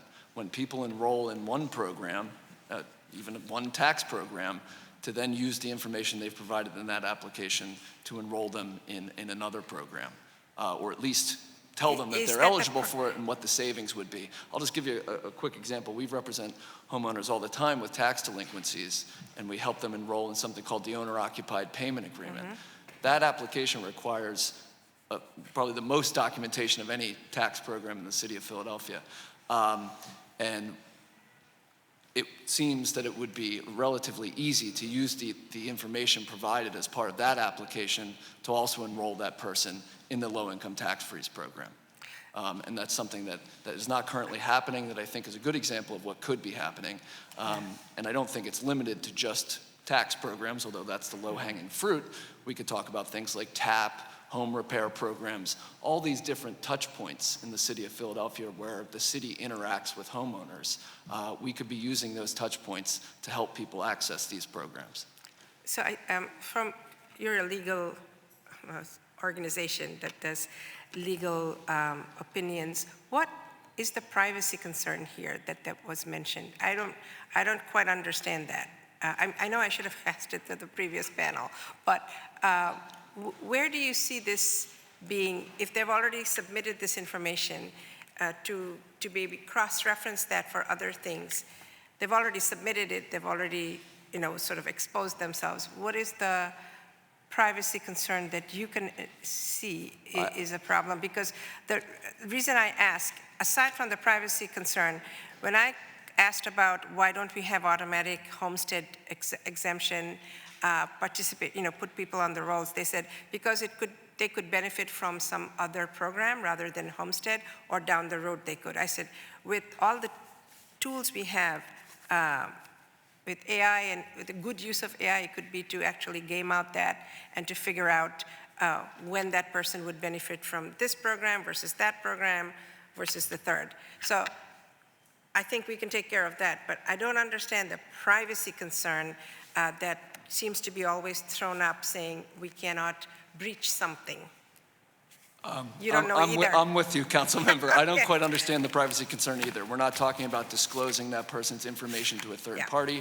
We're talking about utilizing somebody's own personal information to help them access programs. I think to the extent there is a privacy concern, it's easily solved by adding a checkbox to the application that says, do you authorize the department to inform you about a way that you could save thousands of dollars on your tax bill? My guess is that most people would check that box. That's what I was looking for. Okay, thank you so much. Thank you, Madam Chair. Thank you. Thank you so much, Councilmember Ahmad. Are there any further questions for this panel? Okay, seeing none, we thank you very much for your testimony. We thank you for being here today. We'll now proceed to Bill number 250324. Will the clerk please call the first panel for Bill number 250324?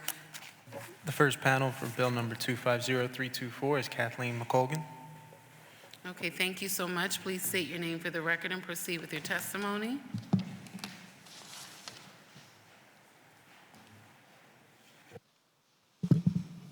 Good morning, Chair Gilmore Richardson and members of the Committee of Finance and Councilmember Gautier. I am Kathleen McColgan, Revenue Commissioner and Chief Collections Officer at the Department of Revenue. Thank you for the opportunity to testify today on Bill number 250324. Bill number 250324 amends Chapter 19-2600 of the Philadelphia Code to expand the Community Development Corporation, CDC, tax credit. Specifically, it would increase the maximum tax credit from $100,000 to $125,000. Additionally, the bill directs the administration to expand the number of available credits unless it chooses to fund 2 new grant programs instead.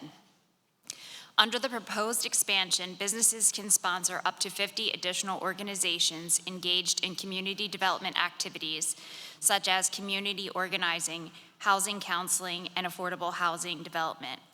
Up to 3 businesses can sponsor a single organization, dividing the $125,000 tax credit appropriately. However, the CDC tax credit would not be expanded if the administration funds 2 grant programs totaling $6.875 million per year to distribute to organizations engaged in neighborhood economic development activities or community capacity building. As delineated in the corresponding fiscal note, the estimated financial impact of this bill is up to approximately $30.1 million over the FY26 through FY30 5-year plan. The Department of Revenue, in partnership with the Department of Commerce, has advocated for the phase-out of tax credits in favor of direct financial support, such as through the Quality Jobs Program. Past experiences suggest the impact of the tax credits is modest and tends to disproportionately benefit large businesses. While grants are the preferred way to support qualifying nonprofits, the grants proposed in this legislation present significant budgetary challenges and would be difficult to fund within current fiscal constraints. The Department of Revenue has concerns about the implementation of Bill 250324, in addition to financial cost. One of Revenue's primary goals is to simplify the tax filing process for local businesses. Expanding the number and complexity of tax credits undermines this goal. Moreover, the current structure of the CDC tax credit limits the city's ability to strategically direct public investment. While the Department of Revenue and the Department of Commerce strongly support the mission of community development organizations, we believe there are more effective and fiscally responsible strategies to achieve these outcomes. We continue to support solutions that allow the city to invest intentionally without adding complexity to our tax system.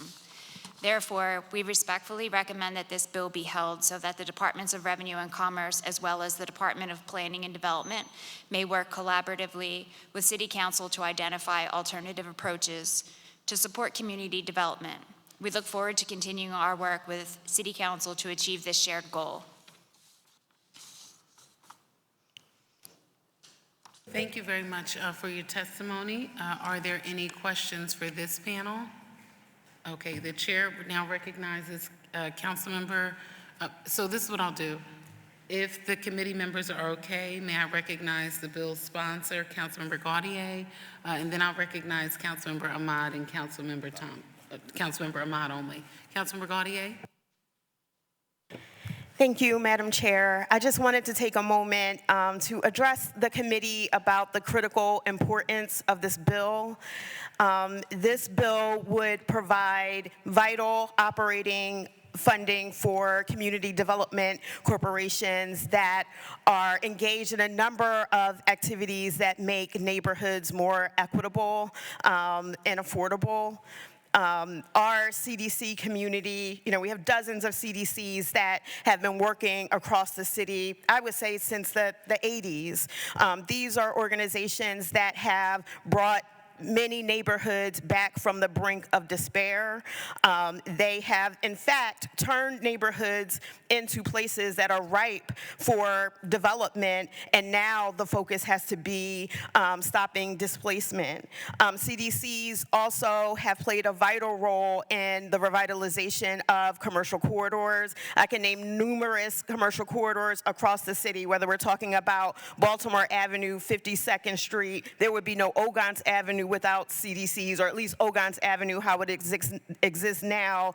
Germantown Avenue, as it exists now, would not exist. So not only have these organizations brought forward thousands of affordable housing units that have been critical in our neighborhoods. They have built back up our business corridors, which are the lifeblood of our communities. During COVID, these are the organizations that the city tasked with no additional operating support, that the city tasked with getting out rental assistance, with doing housing counseling. These organizations have ramped up their work time and time again when the city has needed them to, and now it's time for the city to offer support to these organizations, particularly in an unreliable federal government where funding for housing and other aspects of community and economic development have been cut. I also think that this is critical to move in this way as we embark perhaps on an $800 million home initiative. It's the CDCs that will be the ones to develop and preserve a large amount of affordable housing and undertake other critical programs needed in the city. And so that's why the support is vital. We have an existing CDC tax credit program. It is well used. It has been well used for many years. And the intent here is to expand the support that's being offered. And I also just want to put things into context. I appreciate the partnership with the administration, but we've had I was a little surprised about the testimony on the low-income tax freeze bill, which we had already agreed upon last year, even though we're working to make tweaks. I just want to put it into context that the testimony against tax programs today has been testimony against tax programs that help people and that help organizations doing mission-oriented work. We just had a whole discussion before about the KOZ program, which we give large tax benefits to corporations all over the city, and we're just now doing an impact study. And so I think we have to have the same, I support development. I had part of my district in that KOZ bill, but in the same way that we support increased development in our neighborhoods, in the same way that we support for-profit corporations without asking the same questions or noting the same problems, we need to support our mission-based organizations that are making neighborhoods more attractive, more affordable, and more equitable. And so I want to ask that the committee members support this request. And I also want to note that the bill gives the administration the option to do a tax credit program or a grant program. But the support is necessary, and it's also necessary that it's multi-year and not something that CDCs have to fight for every single fiscal year. Thank you so much. Thank you. Thank you very much. Thank you very much, Councilmember Gaudier. The chair now recognizes Councilmember Ahmad. Thank you, Madam Chair. I have a question for Revenue Commissioner. When you mentioned that there are expanding the number and complexity of tax credits, this is just saying three entities can participate in one tax credit, dividing it up, and the increase is just 100,000 to 125,000. So could you explain what you mean by the complexity? Because we've been doing this for a long time. So I'm not sure that we in the city don't have the ability to handle three entities dividing up the tax credit, where the complexity is. Yeah. Thank you for the question. Our concern is trying to simplify the regulations and filing requirements across the board. And because we have seen that tax credits are not well utilized, adding them to our instructions and our filing just makes it more complex for taxpayers to figure out how to file, what the requirements are. And so we're just working to simplify the filing process in general. So the filing process for the taxpayer is where you're having the problem, not the division of the tax credit amongst three entities. That's pretty straightforward and simple. So you're saying how the taxpayer understands the utility of a tax credit and giving the tax in lieu of taxes, giving that money to the nonprofits. That's from a revenue perspective. Is there something that you wanted to add, Karen? Hi, Karen Fegley, Acting Commerce Director. I just came as a backup because of Commerce's experience, also sort of our piece of administering the program. Everything the Commissioner has said is accurate. I just wanted to add, there has been a need for the program as it exists, right, where there can be two business partners because there are a limited number of businesses that have this kind of BERT liability. It has made things complicated at times because sometimes, one CDC is able to secure one business but not the second business. We have gotten requests. Can I add a third because then I can make the number, which I know is why it's in the proposal. It does add to the complexity for the CDC, who's sort of managing these three relationships, having to make sure they're getting that full $100,000, or now it would be $125,000 every year, and that communication back and forth with the Revenue Department, ensuring that now three partners are sort of up to date, eligible, and all of that stuff. It's not impossible. This isn't like a deal breaker, but it does add to the complexity for everyone involved. That's all I think we're saying. Complexity is the name of the game in everything we do. So I am confident that we can manage the complexity of having 3 CDCs divide up $125,000 tax credit to be able to do this. But what I'm hearing is it's not that part of the that's not part of the problem. Part of the problem is the actual accessing the tax credit by the business to use this method.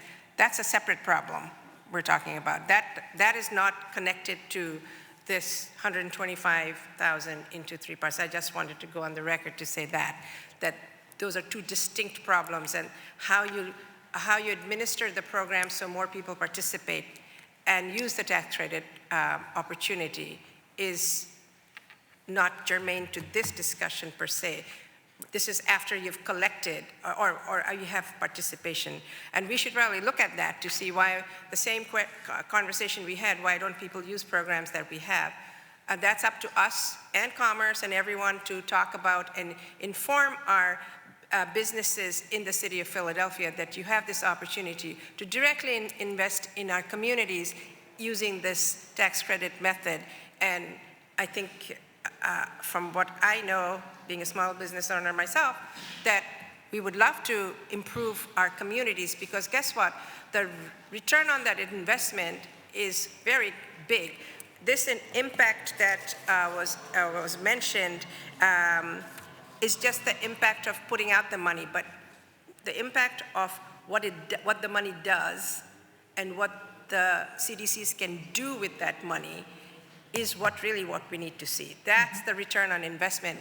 That's the information that would tell us, whether it's worth to understand the complexity and work with it. I believe it does, just anecdotally, but maybe you can satisfy your concerns about saying, what is the return on this investment? What are we getting when we do this? Does that balance out to be a plus for us in the long run? The ecosystem of CDCs have kept this city alive. Let's be clear. They do so much for our city that our city government cannot do or does not do. These are the partners you want to be viable. You want to make sure they're able to keep delivering what they've been delivering to make Philadelphia a stronger, healthier, and prosperous city. So I think the equation should be, what are we putting in, what are we getting, and what is the impact of that? I believe it comes out in a positive for us to be doing. And you can work out details, of course. Devil is in the details. Yep. However, I think we should not shy away from doing something that has overall good, because details make us do a little extra work and figure out how to manage this. Thank you, Madam Chair. Thank you. Thank you very much, Councilmember Ahmad. Are there any further questions for this panel from the committee? Okay, seeing none, we thank you very much for your testimony. We'll now proceed with panel 2 for bill number 250324. Will the clerk please call panel 2? Panel 2, Jamila Harris Morrison from Achievability, Rick Sauer from Philadelphia Association of CDCs, Majid Rashid from Nicetown CDC, and Michelle Feldman from East Falls Development Corporation.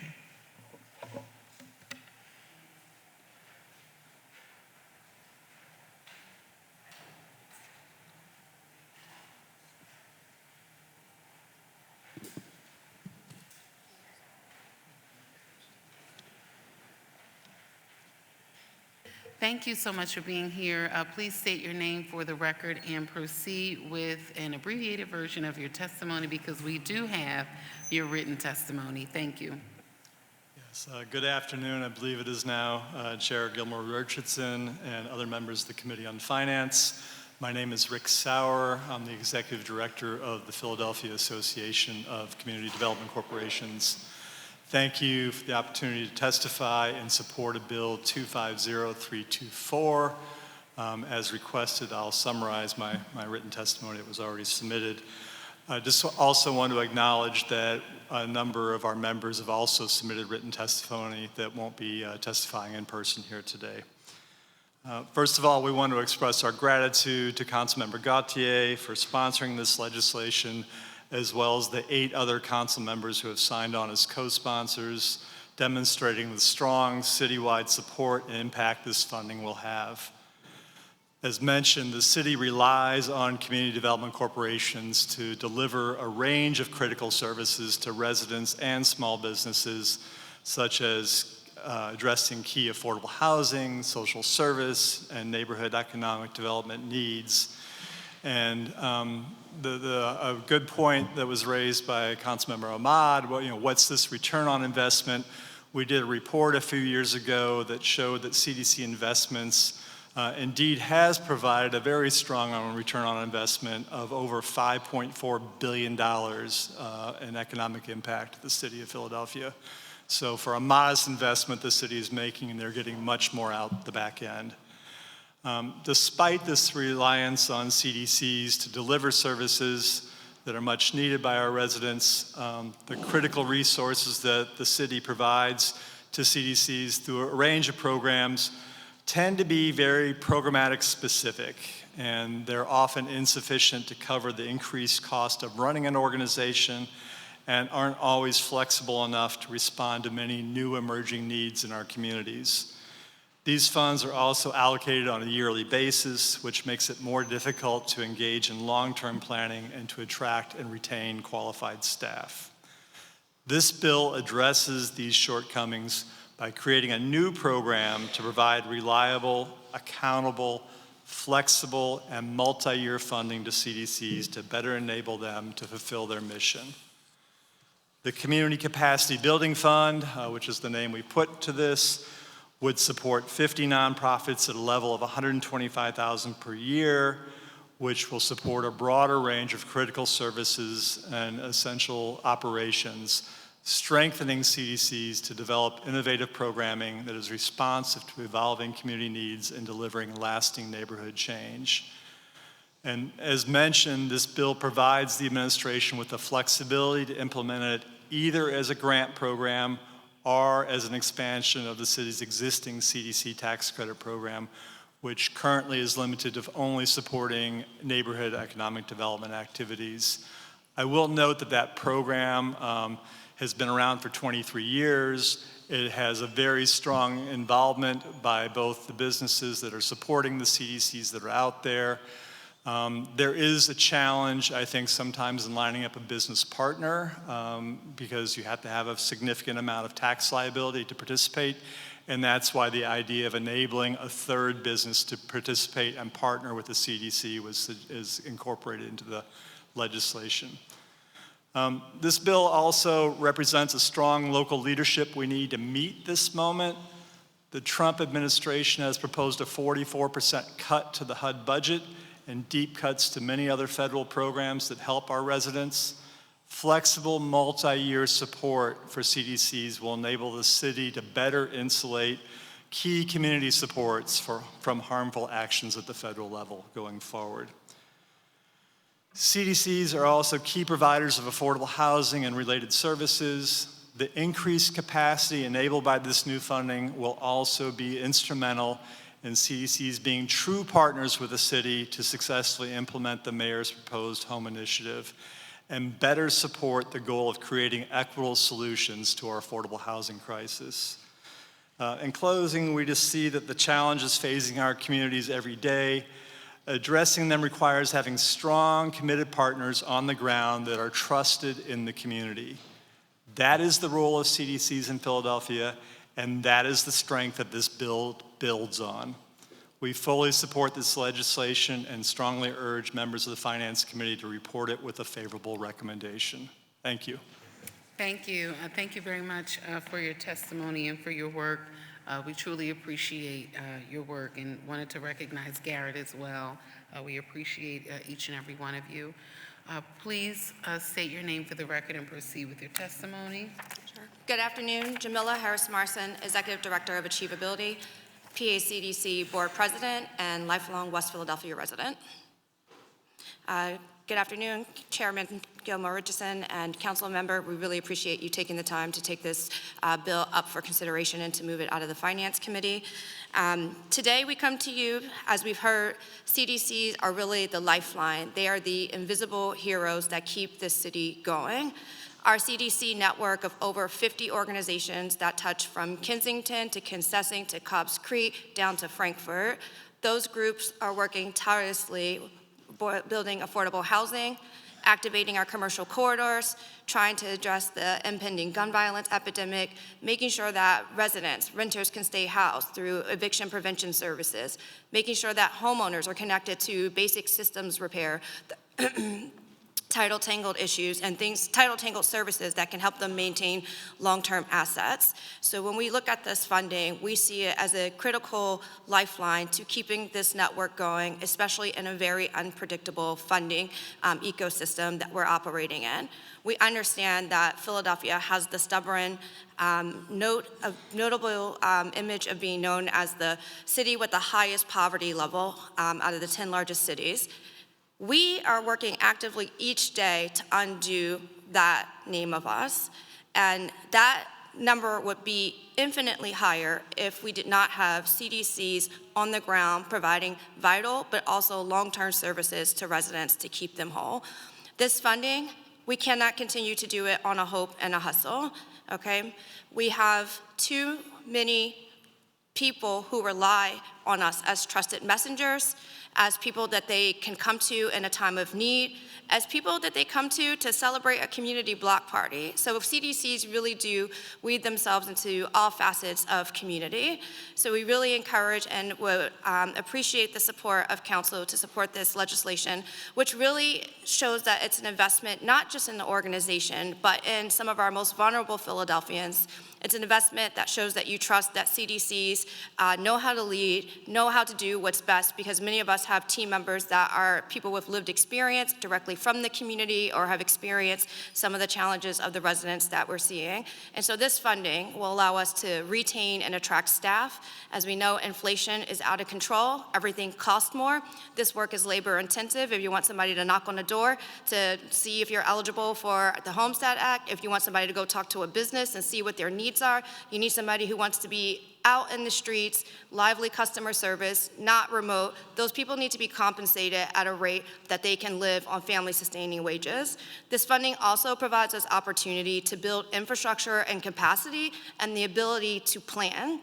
Right now, everything is a one-year cycle, and so this would be a critical difference, this multi-year aspect, that would allow us to think about how we do IT infrastructure, how we do wellness, how we expand the services, how we scale up the things that are actually working.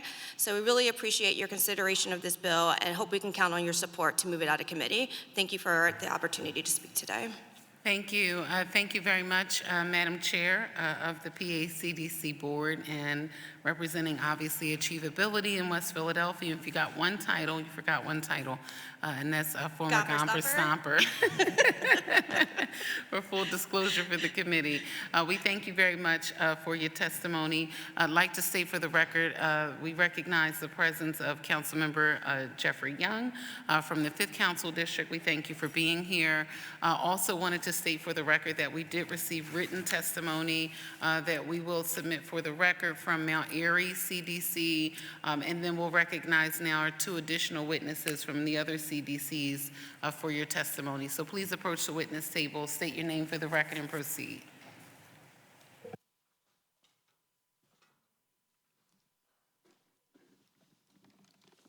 I apologize if I said 6, I meant 5th Council District. You know, I know that. Okay, please state your name for the record and proceed with your testimony. Good afternoon, Chair Gilmore Richardson, esteemed council members. My name is Majida Rashid. I'm Chief Operating Officer of the Nicetown CDC and a member of PACDC.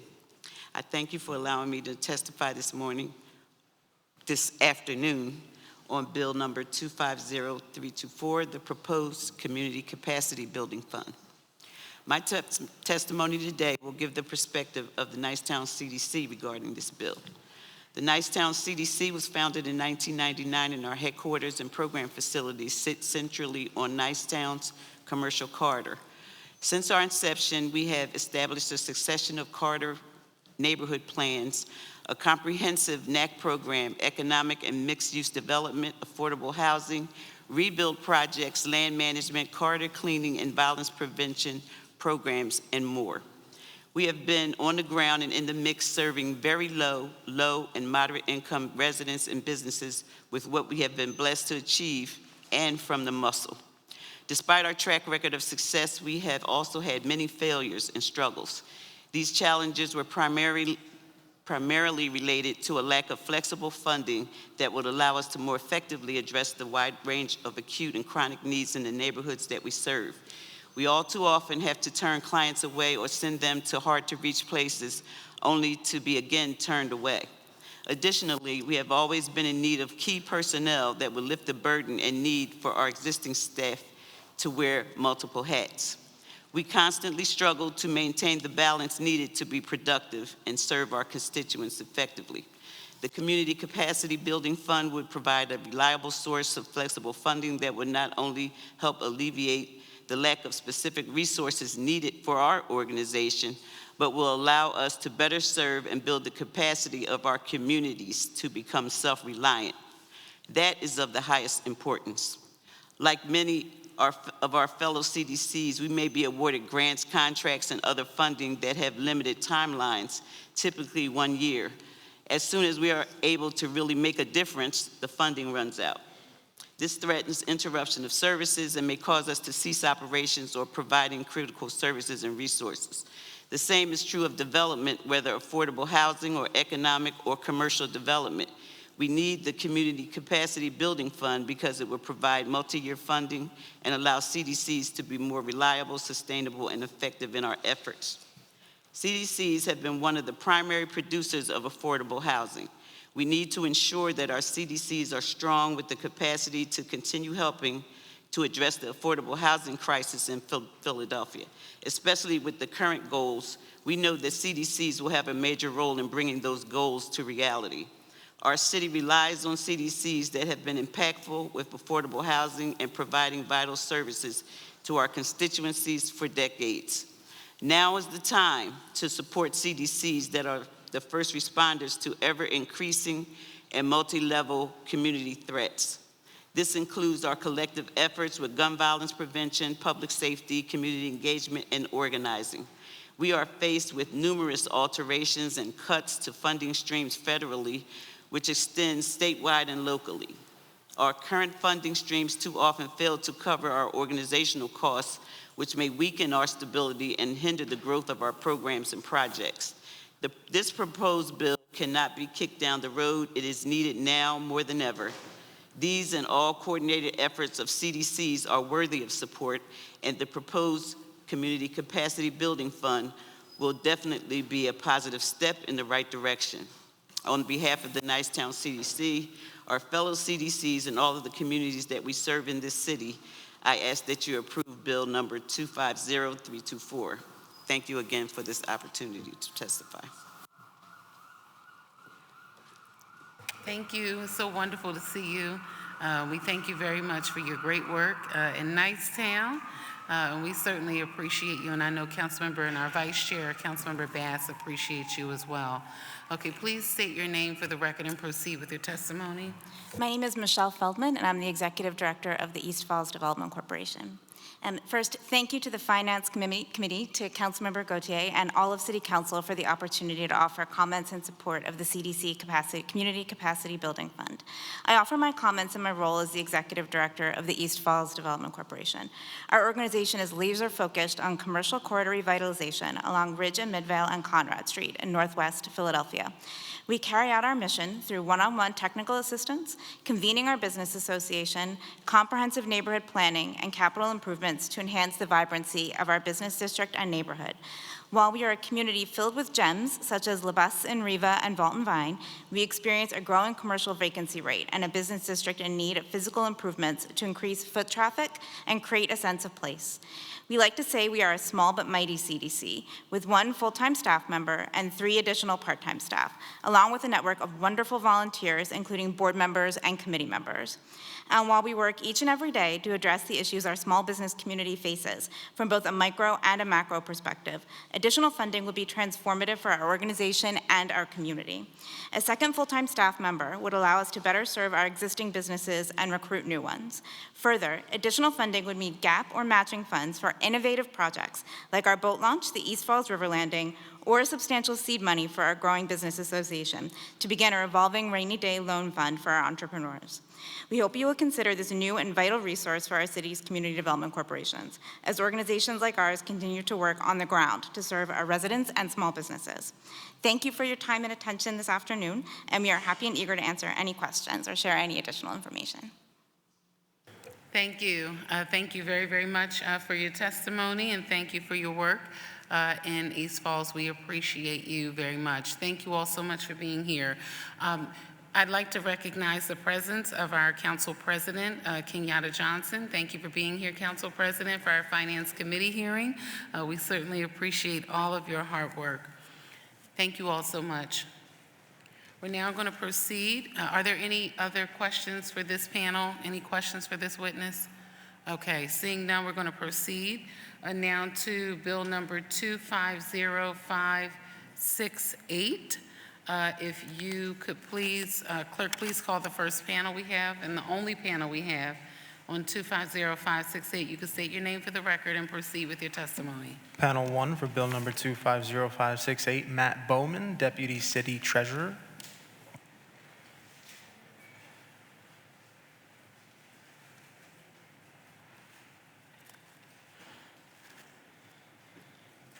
Thank you very much for being here again. State your name for the record and proceed with your testimony.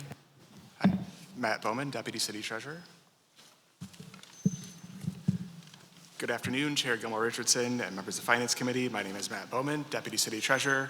Here with me today are Finance Director Rob DeBow, City Treasurer Jackie Dunn, and other senior representatives from the administration.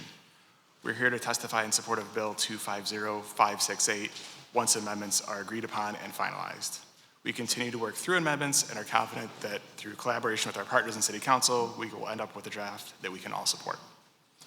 Bill 250568 would authorize the city and the Philadelphia Redevelopment Authority and/or one or more other city-related authorities to finance the city's Housing Opportunities Made Easy, or HOME, plan, a program to build and preserve 30,000 units of new and existing housing and otherwise support affordable housing across the city. The bonds would be issued in an aggregate amount up to $800 million outstanding, plus related cost of issuance, credit enhancement, and discount. The bonds would be secured by the city's obligation under the service agreement to budget and appropriate annually amounts necessary to pay the service fee, which would be sufficient to pay debt service on the outstanding bonds. We believe HOME is a transformational investment to provide quality, safe, and affordable housing in Philadelphia. The bond proceeds would be used to preserve homes, make homes more affordable, build more housing, and improve municipal customer service for homeowners, renters, landlords, developers, and contractors. Ultimately, the bond proceeds would be spent to prevent housing instability and homelessness, ensure that housing and neighborhood infrastructure are in a state of good repair and more resilient, redevelop vacant lots and buildings, beautify city blocks in order to promote the health, welfare, and safety of the residents of the city, prevent and eliminate blight, and encourage the provision of healthful homes, a decent living environment, and adequate places of employment for residents of the city through redevelopment, renewal, rehabilitation, housing, conservation, urban beautification, and similar activities which may also be undertaken in commercial and mixed-use areas. Our intention is to issue the bonds in 2 tranches of approximately $400 million each as proceeds are needed. This proposal is fiscally responsible as the estimated additional debt service is in line with our long-term debt management policies and maintains the declining debt structure consistent with best practices. Additionally, the flexibility to manage the allocation of proceeds for investments is really a key benefit. We are well positioned to disperse these funds quickly because they largely support existing programs. For the new initiatives, we have dedicated teams of in-house experts and consultants driving successful implementation, including Guidehouse and Reinvestment Fund, who both bring significant experience in a number of key areas, including consumer protection. The bill, once amendments are agreed upon and finalized, will enable the city to deploy these funds efficiently and effectively to address housing needs across the city. I want to reemphasize our shared agreement that we have a housing crisis, which underscores the urgency and importance of passing the legislation now so we can spend these funds as quickly as possible and with the flexibility that entails. We have the capacity to spend these funds quickly, and we intend to do so. And we can do so without undermining district council members' decision-making or authority. The administration recommends adoption of an amended bill.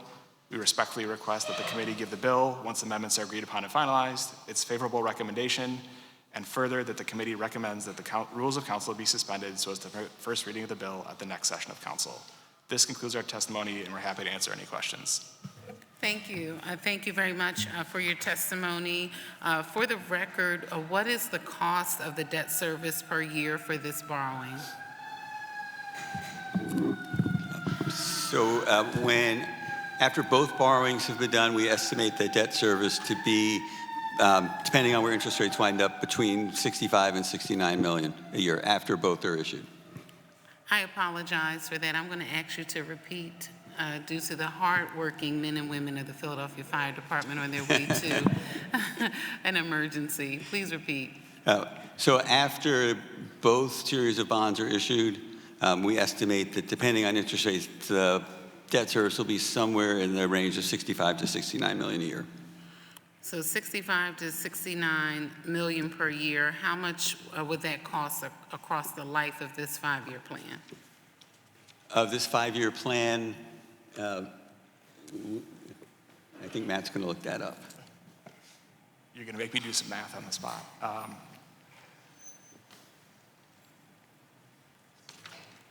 About 270, I think. Okay. So approximately, you said 270? Yeah. So 65 times 5.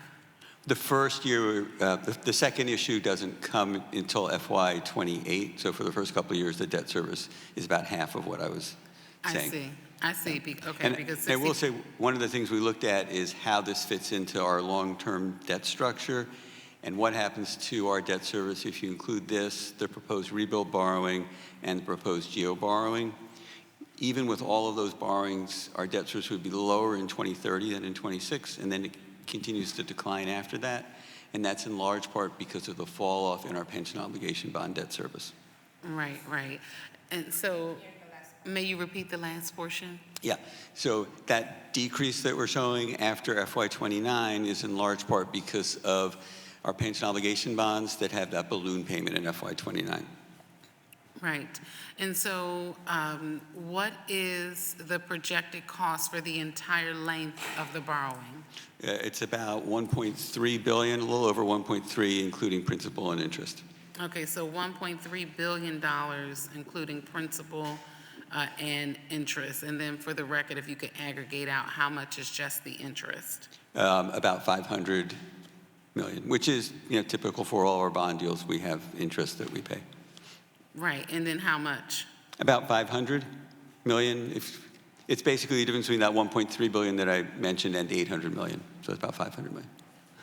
Did that right in my head. Just for the record, I'm just asking for the record. No, I understand exactly why you're asking. And what would it cost per year if the borrowing were at $400 million? So the 400 million is about about half of what we were talking about. Okay, and then across the 5-year plan? So that would be about 170 roughly, 170, Okay. 175. Okay, and then for the length of the borrowing? That we'd have to, it'd probably about half, right? Basically, it'd be half of that 1.3 billion. So we're about, Okay. And so for the record, how would you say a borrowing like this compares to the pension obligation bond from 1999? Yeah, thank you for asking that in a couple of ways. The total amount is smaller, and this has level debt service over time as opposed to a balloon payment like the pension obligation bond did. So there wouldn't be that big hurdle in the future that we see with the pension obligation bonds. So it sort of spreads it out over time instead of a one-time balloon payment like the one we are soon to deal with in the life of this 5-year plan, correct? Correct. Okay, and then would you say that the market conditions are similar to that time? I think rates are actually a little lower than they were back then. There's some instability in the market now because of uncertainty, particularly around federal policies, but rates are a little lower now. The rates on those bonds in 1999 were between 6.5% and 7%. Okay, you said 6.5% and 7%? Correct. Okay, and then do you know the percentage now? Because I think you're doing the taxable bonds, correct? I know we had this conversation early on in the process. Yep.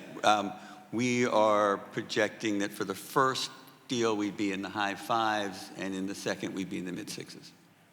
Okay, and, okay, may you Yep, repeat for that? Sorry, that's twice. For the first bond issue, we're assuming that we'd be kind of in the high 5s in terms of percent, and then for the second bond issue, in the mid 6s.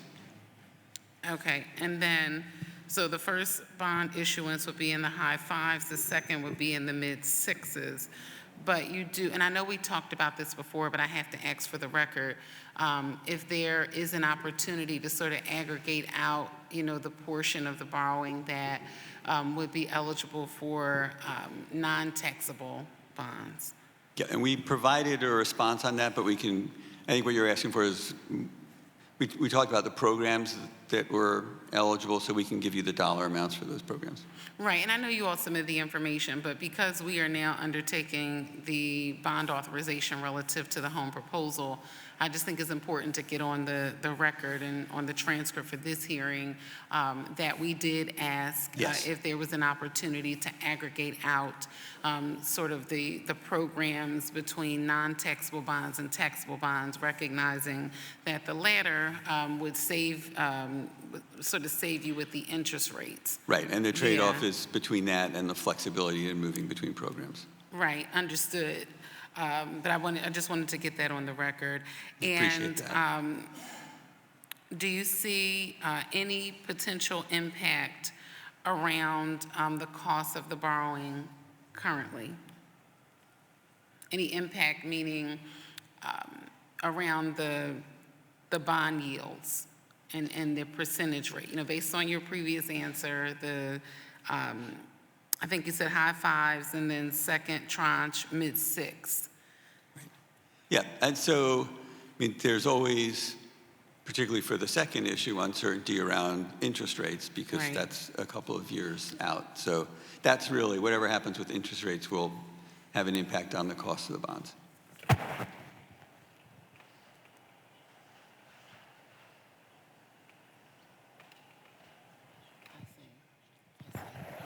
Thank you.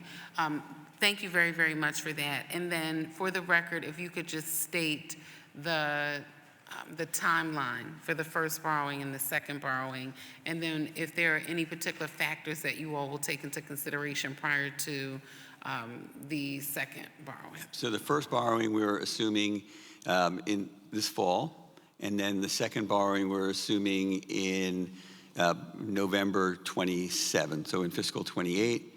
And the timing of bond issue is driven by the pace of spending. May you repeat the last portion? I keep doing that, sorry. The timing of bond issuance will depend on the pace of spending. Pace of spending. The pace of spending? Yes. Okay, and then if you, because you were here, Rob, I just have to ask you this. If you could talk about lessons learned from Rebuild, because we still have a number of Rebuild projects that have not seen completion. I'm not a district council member, full disclosure, but I do care about the work of my district colleagues and all the projects in their districts. Yeah, there are a number of things that wound up delaying Rebuild. First, there was a lawsuit that challenged the beverage tax. And so until that lawsuit was settled, we didn't know whether we'd have that funding stream. So that slowed down the start of the program. And then there was the pandemic. So work stopped during the pandemic. And then because of those multiple delays, spending, I mean, costs went up, inflation went up. And so the cost of projects went up. So, one of the big lessons there was it's important to move things through as quickly as possible, and that's what we would do with this program. Okay, and then lastly, have you all considered around the federal uncertainty and particularly around the tariffs and the impact on sort of the home market and the purchasing of goods and services, supplies? Have you considered that as a part of this plan? Yes, that's part of what we looked at as we looked at production. Okay, excellent. All right, are there any further questions from members of the committee? The chair recognizes Councilmember Thomas. Oh, and Councilmember Ahmad. Okay, Councilmember Thomas? Yeah, I'm wondering, why is the admin not okay with us just doing the first 400 million now, assessing how that goes, and then coming back to the table for the second 400 million? We want to be able to move as quickly as possible. We see the crisis and we want to move forward. Based on your testimony right now, I believe you said that the second borrowing would take place in the year 2027? November 27. So help me understand how delaying the second 400 million will slow down the process if you don't plan to borrow it for another 2 years. You introduced this concept to us in March of this year, I believe. And so if we're able to get, hypothetically speaking, if we're able to get the first 400 million from the time you introduced this concept to us in March to us taking a vote in June, why is it that you don't have faith that we can't do the second 400 million when we have 2 years to figure that out? And we can also use those 2 years to maybe iron out any kinks or unanticipated problems that might exist. It has nothing to do with having faith or not having faith. It's that we see this as one complete plan. We want to get approval for the entire plan. So, so we want to make sure that we have the entire thing, like happened with the NBI project, that the total amount was approved up front. And happened with Rebuild too. This is the pattern that we've done for these projects. We've approved the total amount. How much was NPI? 400. How much was Rebuild? Rebuild 300. How much is this? This is 800. Little difference, right? Well, there's also the Rebuild was done.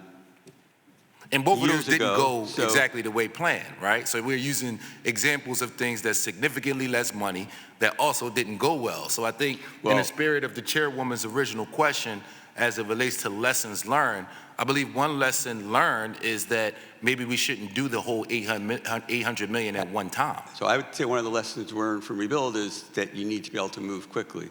And Rebuild didn't for a couple of reasons. One, hopefully both that won't recur now, which is a lawsuit challenging a funding source and a pandemic. So yes, if things like that happen again, then this could slow the project down. We are going under the assumption that they won't, and we're going to move forward. Well, you can see what my energy is as it relates to the recommendation. So that's why I'm offering some resistance, because I just don't, for a lot of different reasons, and I've said it on the record as well as in private negotiations, I just don't understand. I mean, we now have details. I want to take a moment to commend the council president as well as the city controller for putting themselves in a position to offer a little more oversight than what was originally proposed in the concept of this home initiative. But I mean, where I sit, I just think that based on the testimony that's being provided today, as well as the details that has already been sent over to council, I'm not convinced that this is a good idea. I'm not convinced that 400 million is a good idea, let alone 800 million is a good idea. And there's nothing that you've said in the midst of the questions that I've asked where I feel like you're providing a credible answer that at least puts me in a position to be able to say that I think that this is a good idea. So I'd say that the rationale is this is an entire program, much like we've done with earlier programs. We approve the whole amount up front. There is a housing crisis in Philadelphia. I think everyone agrees with that. We are proposing ways to attack that crisis, and the large majority of the programs that are in this proposed program exist already. So we have the ability to spend and to get these dollars out the door quickly. There's an education crisis in the city of Philadelphia as well. You all used that and talked about it a little bit earlier. There's a poverty crisis in the city of Philadelphia as well. I just looked at Councilmember Young. He talks all the time about the fact that there's a gun violence crisis in the city of Philadelphia as well. I'm sure someone else will talk about a SEPTA crisis and so many other crises that exist in the city of Philadelphia. I don't see us pouring $1 billion into those crises. So since we're pouring $1 billion into this particular crisis, that's what you're proposing, you're going to see a certain level of scrutiny because there's a lot of us who, on a consistent basis, hear from constituents who talk about a lot of other things that's not just housing. So with that being said, I just wanted to put that information on the record because I'm very concerned and I'm hoping that the admin is open to a dialogue around possibly approving a part of it now because you have folks like me who's skeptical about the entire concept. So the idea of jumping off the bridge and going straight into the water with $800 million, I think it creates a lot of fiscal questions, especially considering, again, I'll reference what the chairwoman said as it relates to uncertainty around decisions coming out of DC, also considering previous issues that we've seen when we've done this level of borrowing. And let me just address them. You talked about some of the other crises. For education, for example, we put $280 million a year in contributions to the school district above the amount that they get from our taxes. So Rob, since you want to go there. Can I finish? I let you finish. I mean, since you want, you that's said well $280 more than billion. $800 million I mean, so over since a you want to five-year go plan. there, how much more have we increased in spending in year-round school? What, sorry? How much more have you increased in spending in year-round school? In year-round school, it's about $20 million. Right, so when you look at the increase in spending along with the increase of inflation as well as the overall crisis that we're dealing with our facilities, that's a $6 billion crisis. We appreciate the fact that we've put a few more pennies in the public education, but we haven't done nothing significantly to put the dent on the facilities crisis, as well as the fact that we have to consider that we have contract negotiations coming up next year. So I just wanted to put my information on the record, but I have more than enough energy to be prepared to go back and forth with you on any fiscal issue that you want to discuss today, because I fundamentally disagree with Home. And I don't know if there's anything that you can say to convince me right now that this is the direction that the city of Philadelphia needs to go in as far as investing $1 billion. I think the only point I was trying to make is that for those other issues you talk about, we have substantial investments. It's not like there are not investments in those items. That was my point. I vote and I read. I know we have investments in those issues. I was using those as examples to communicate social ills that we have in the city of Philadelphia. And I personally, thank you, Madam Chair. Thank you. Thank you very much, Councilmember Thomas. I wanted to know very quickly, and then I'm going to pass it to Councilmember Ahmad. What are we currently spending on housing per year? So to the Housing Trust Fund, it's around $30 million a year and sent over from the general fund. There are some pots in the general fund that add on to that. And then there are debt service on the NPI bond issues. Right, so debt service on NPI, and how much is that per year?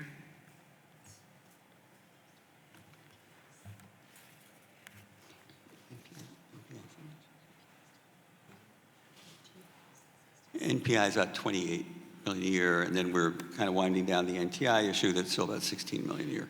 You said winding down the NTI, we're kind of towards the end of that, and it's about $16 million a year. NTI and from the neighborhood transformation. From the street administration, yes, correct? Yes. Okay, I'm just saying this for the record so people understand the difference. Yep. If you could go back to, and you were here, so we thank you for your historical knowledge and context, specifically around NPI from last term. If you could talk about the original allocation for NPI, the original ask, and then how NPI was set up year over year. If you could just walk us through that process. I think the original ask was 400. Yep, and it was set up as doing multiple bond issues as cash flow requirements required. Repeat that. I don't know why, it's like the last part you can't hear. Yeah, I guess I trail off. So it was a $400 million authorization with multiple bond issues, and the timing of the issues depended on when cash was needed. Right, but originally, was it supposed to be 150 million a year?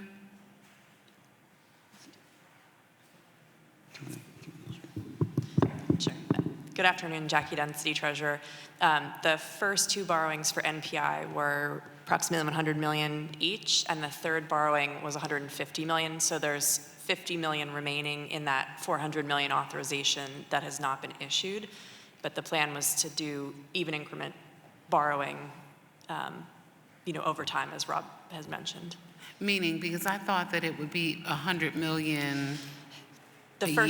Correct. Right. The first two issuances were, as you stated, 100 million, and I think they're around 18 months apart. And then the third, there was a decision to increase because of the need that those programs had to shift some of what would normally have been in the fourth borrowing earlier into the third year. So it was a $150 million borrowing. Okay, great, thank you. The chair now recognizes Councilmember Ahmad, and if you could just state for the record how much we are expending per year.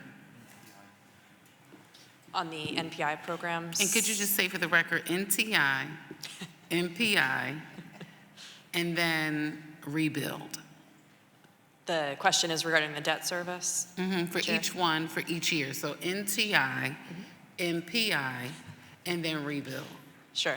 For NTI, the Transformation Initiative, the current fiscal year is 16.4 million in annual debt service. All right, hold on one second, because I'm trying to take notes. NTI current per year for debt service is 68 million? 16. 16, okay, 16 million.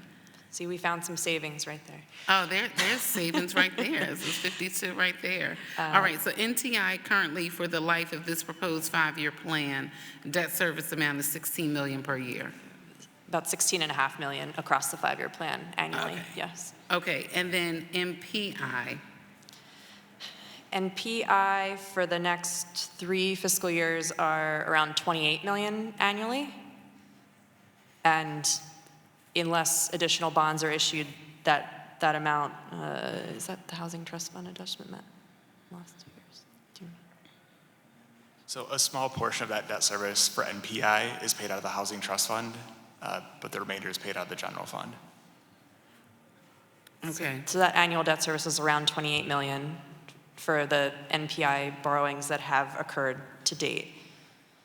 That does not include estimated debt service from the fourth NPI amount that hasn't been borrowed yet. Which is the 50 million? Correct. Okay. And may you please repeat those numbers again? For NTI, the Neighborhood Transformation Initiative, it's about 16.5 annually. For NPI, for the 3 issuances to date, is around $28 million annually.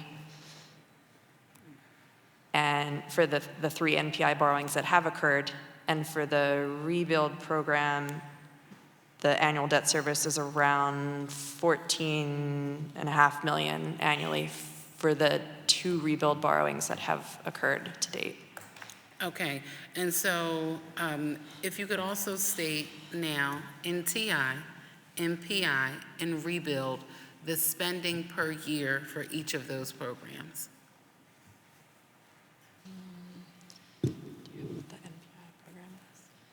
So we would have to get back to an NTI. I think that predates, may even predate somewhat Rob's time at the city. So we'd have to get back to you on that. Well, Rob was here, which is why I'm continuing to ask these questions. The historical knowledge and context is important. So let me move to MPI then. MPI, how much is spent per year?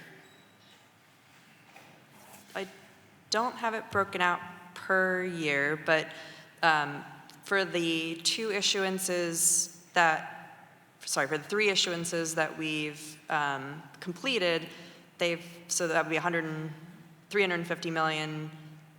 They've spent 90 million of the first 100, 78 million of the second 100, and about 15 million of the third issuance, which was 150 million. those numbers are from April, so it'd be a little higher now that we're in early June. But those are dollars actually that have gone out the door from the trust to the vendors or contractors and agencies that are part of the NPI program. The NPI programmatic teams, have commitments for a number of the dollars that haven't gone down the door yet. So there are things that are in process that have not come across our desk. Right, and then for rebuild, how much was the spend per year? So rebuild, the first issuance, we spent about $90 million, and that did take, as we've all talked about, there were those delays. That took about 4.5 years to spend that first $90 million.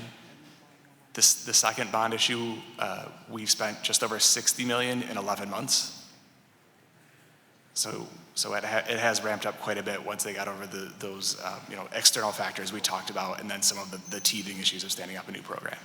Sure, and I asked that question because based on the question from earlier, Rob, you stated that the second tranche issuance for the home bond authorization would be November 2027, which would be fiscal year 28. We're now looking at FY. Correct. Right. That's FY, correct. We're now looking at FY 26. And I ask that because each of those numbers that I've heard, even though the bond issuance for each of those programs, give or take, let's just say 400 million for MPI, and 400 for NTI, and the dollars allocated for rebuild, at no point as a city were we able to spend $400 million in 2 fiscal years. So my question to you is, listening to all the numbers that you all have provided, the debt service that we've had to continue to pay on each of these initiatives, and for each of the issuances, noting that we have never spent $200 million in 1 year for any of these programs. That's over the historical life of the city. Why is there a rush on borrowing $800 million right away? Well, we're not borrowing 800 right away. It's under. But you understand what I'm saying. The question is that you want to borrow $400 million now. Yes. You want to come back in November 27, FY 28 for an additional $400 million. Yes. But there's never been a time, and let me stop there. You also want to do the debt service allocation in the life of this 5-year plan that we're slated to approve currently for both of the borrowings. So that's why I'm bringing it up. That no, you don't want to borrow 800 now, but you want to do 400 now, 400 in November 27, which would be FY 28. We would have to include the debt service allocation in the life of this 5-year plan. As a result of that, whether you borrow or not, that allocation will be made. And so, thinking about the debt service amounts that we've paid, in addition to each of the issuances and how much has been able to be spent over all of these programs, would you think it would be more fiscally prudent of us to start with the first 400 and then after program evaluation and determination come back to evaluate how much we were able to do and then make a determination from there? Yeah, no, I think in terms of being fiscally responsible, the bond issue will happen if we spend money. So I think in terms of being fiscally responsible, the authorization allows us to move forward. I don't think that it's bad fiscal policy to approve the total amount of the funding up front. Again, the spending, the second borrowing will depend on the pattern of spend. We are doing a number of things to So can I stop you there? Yeah. And I apologize for the interruption, but you said the second bond amount will be determined by the amount that you spend. Yes. And so is there a commitment to state that if you're not able to spend the $400 million in the first 2 years prior to coming back to us in November of 27 in FY 28, that you would not then come back for that same amount? Yeah, so to be clear, our plan is to spend all this money, spend it quickly, and be ready to borrow. Again, if we have not spent the money, right, we would not come back and look to borrow again if we still had money. We're not going to borrow before we need it. But The key here, though, is that the debt service allocation will have already been done in this 5-year plan. But the Right. debt service payments will be tied to what we actually borrow. So if we wound up borrowing at a different time, our debt service will look different going forward. It's like, everything else in our 5-year plan, it's based on assumptions, and those they can change over time. They can look different in future plans. But the money would still be set aside for that particular use, correct? So it is projected in this plan that that's how the money would be used. That's right. But that doesn't mean that if we change when we borrow, that debt service projection won't change. It will change if we change that projection. Okay, I'll hold there. The chair now recognizes Councilmember Ahmad. Thank you, Madam Chair. A bold plan, and I know we have to be bold. However, that bold plan, I don't see it reflected in the growth that has been projected, which you say is zero. It doesn't jive how we can be expected to invest all this and get all this activity and then yet have no growth. Yeah, we don't project no growth. We project relatively slow growth because of all the other things that are going on in the economy. One of the responses that we sent to the questions from council was the projection of how many jobs we thought would be created here. I think it was in the 30,000 range. So there's a definite projection of jobs created. I mean, if we're going to be bold, we have to be bold all the way across, because that gives confidence to people, investors, to look at what our own projections are. And if we can, on one hand, ask for all this money, and then on the other hand say, oh, we're going to, be mealy-mouthed about this. It just, as a city, as a city who's looking to grow and get investors and people to come here, we have to have a consistent picture. And saying that we're going to be very,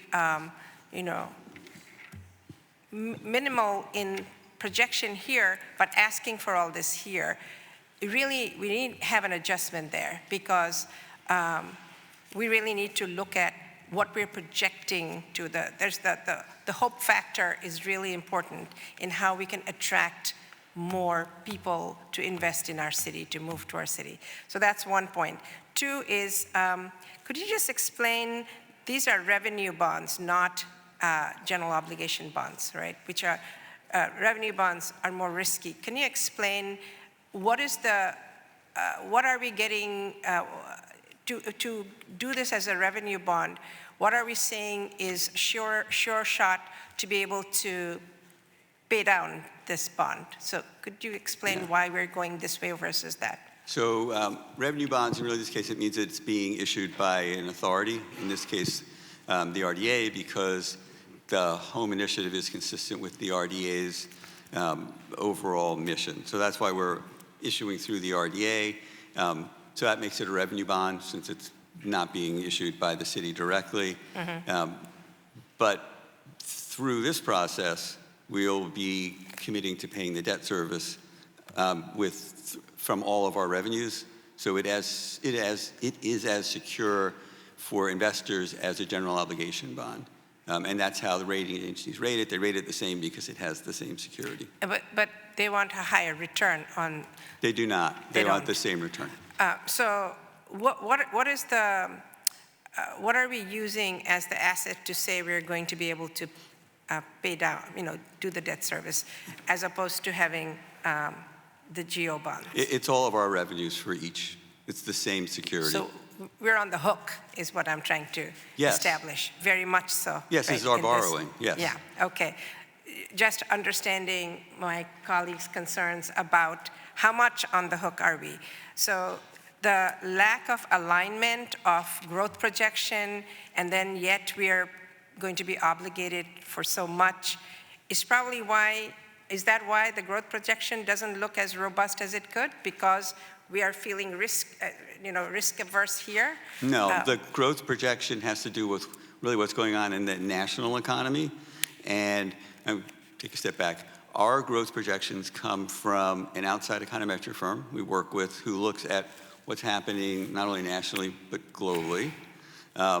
They then join us at a meeting at the Federal Reserve here, where we talk to other economists who say there could be great things going on in the city, but if the national economy is going to be going through really hard times, you're still going to have a really big impact on our growth. So, for example, if higher tariffs mean that there is less economic activity, that affects us. And so things like this initiative will help offset that kind of impact, but they don't mean that if there's a nationwide economic slowdown, that we're going to see multiples of growth of what the nation is seeing. So that just brings me right back to the risk we are taking, right? So we are understanding a volatile national landscape. We are asking to go on the hook for $400 million with another $400 million in a very short time.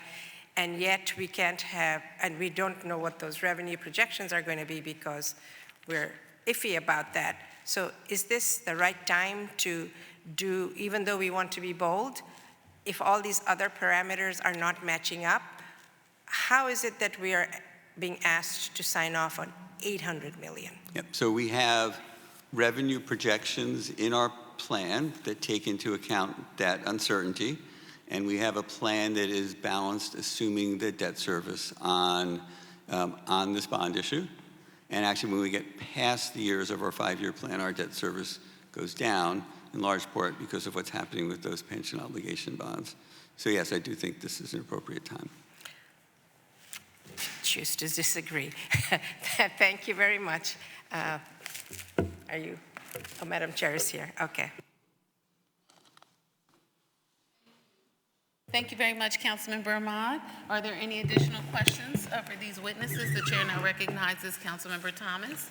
Yeah, I didn't have any of these questions planned, but I'm just listening to the testimony. I think Councilmember Ahmad made a good point. She talked about the budget has projected job growth of 0, but we're being asked to fund a program that creates how many jobs? 30,000? Help us understand that. How do we have a budget with a projected job growth of 0, but we're looking at passing a budget that's supposed to create 30,000? Right. So the budget and 5-year plan don't project 0. They project small growth. But at a time when you're seeing that kind of growth from the national economy, that's a good time to do stuff locally that will help generate jobs. I don't know if that answered the question, but okay. And so 30,000 jobs over the next year or so is considered small growth. That's not big growth. That's just what we're doing, right? That doesn't include the rest of the private sector. So we're also here at the same time that we're looking at the federal government cutting funding for our three of our 4 biggest areas of wage tax, right? Education, medicine, government. They combine for about $1 billion in taxes. So there are other parts of our economy that are probably going to see declines because of that. And we've already started to see that with educational institutions doing layoffs or hiring freeze. So yeah, overall, we're not going to see the kind of growth we would like if that's happening. And that's why you see the projections you see in our plan, but it's also why it's important for us to make investments.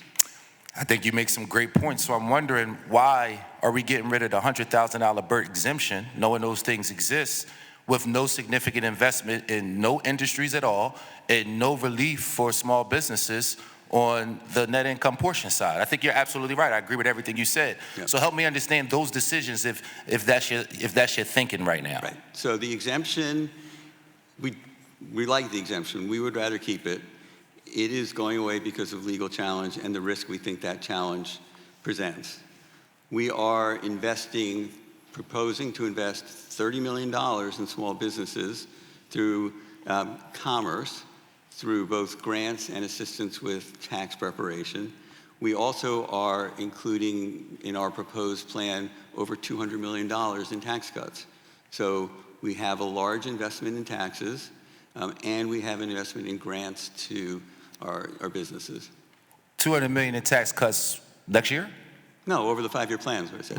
Interesting. Okay. Doesn't necessarily, again, address my question, right? But I hear you with your response. You talked about the $30 million commerce program, since you brought that up. Yes. How much of that $30 million will go to businesses and how much is for staff? So I think it's probably about $29 million that goes to businesses. 29 million goes to businesses and 1 million would be Yes, for 'cause we staff are- to be able to disperse the revenue? Well, to administer it so that we can make the application process simple and get the grants out quickly. Because one of the things that we've heard that frustrates people is we have these programs, we don't administer them well, they're overly complicated, it takes a while to get grants out. So looking at it from an economic lens, thinking about how many businesses will be impacted by the exemption going away, what made 29 million a sweet number? How many businesses are going to be impacted by the exemption going away to the point where as though you calculated that 29 million would be the appropriate number to offset that exemption? That's roughly the gain in revenue from the exemption going away. So That's- we wanted to take all the revenue we're getting from the exemption going away and putting it into this program. Where'd you get that number from? What do you mean, where we get the number from? So you said that you anticipate an extra 29 million in revenue that businesses are going to have to pay because the exemption is going away. Right. Where did you get that number from? We did a calculation of businesses that had revenue of 100,000 or less. And did you We consider did- like the creative economy? Like people who might be a sole proprietor, people who might be a 1099 employee? Yes. Yeah. And we the looked number at- we came up with was $29 million. Yeah.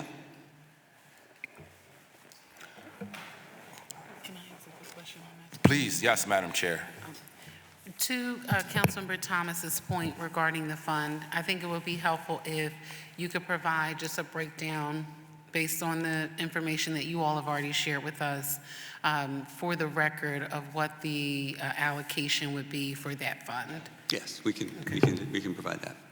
Thank you, Madam Chair. And I'm going to go on the record and say that those numbers don't sound accurate to me. I would be very curious to hear how 29 is the sweet spot that we found. My last set of questions. Yeah, and we'll show you that. We can provide that. Oh, that would be amazing. Thank you. I did ask for that earlier in the budget And we did negotiations. provide, I think we have provided it, and we'll provide it again. We hear you. Thank you. And so to close out my series of questions, the chairman of the committee talked about 3 programs that were already paying out in bonding. I'm wondering, thinking about NTI and NPI, there's some duplication there.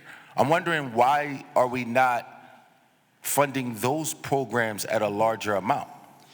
So there is not really duplication with NTI, but with MPI, a lot of the programs that were in NPI will be continued in this bond, but through this program. And that is part of what we're proposing, to continue the programs and to expand them. That's exactly what this program does. So I don't think you answered my question. So what I'm asking is, let me ask it this way. When you set up a new program like you're proposing today, how much revenue do you have to spend in staff to set up this new program? Yep. So most of the programs in here are not new. Most of the programs here are continuation of programs that were funded through MPI. We are adding staff to try to improve the operations. Madam of these Chair, programs. it's okay. Madam Chair, thank you. I don't want to waste members' time anymore. Thank you, Madam Chair. Thank you. We appreciate it. Thank you very much, Councilmember Thomas. Are there any additional questions for these witnesses from the committee? Right, and so I'd like to recognize Councilmember Gautier and recognize Councilmember Young. Thank you, Madam Chair. I appreciate the opportunity to take a part in the discussion.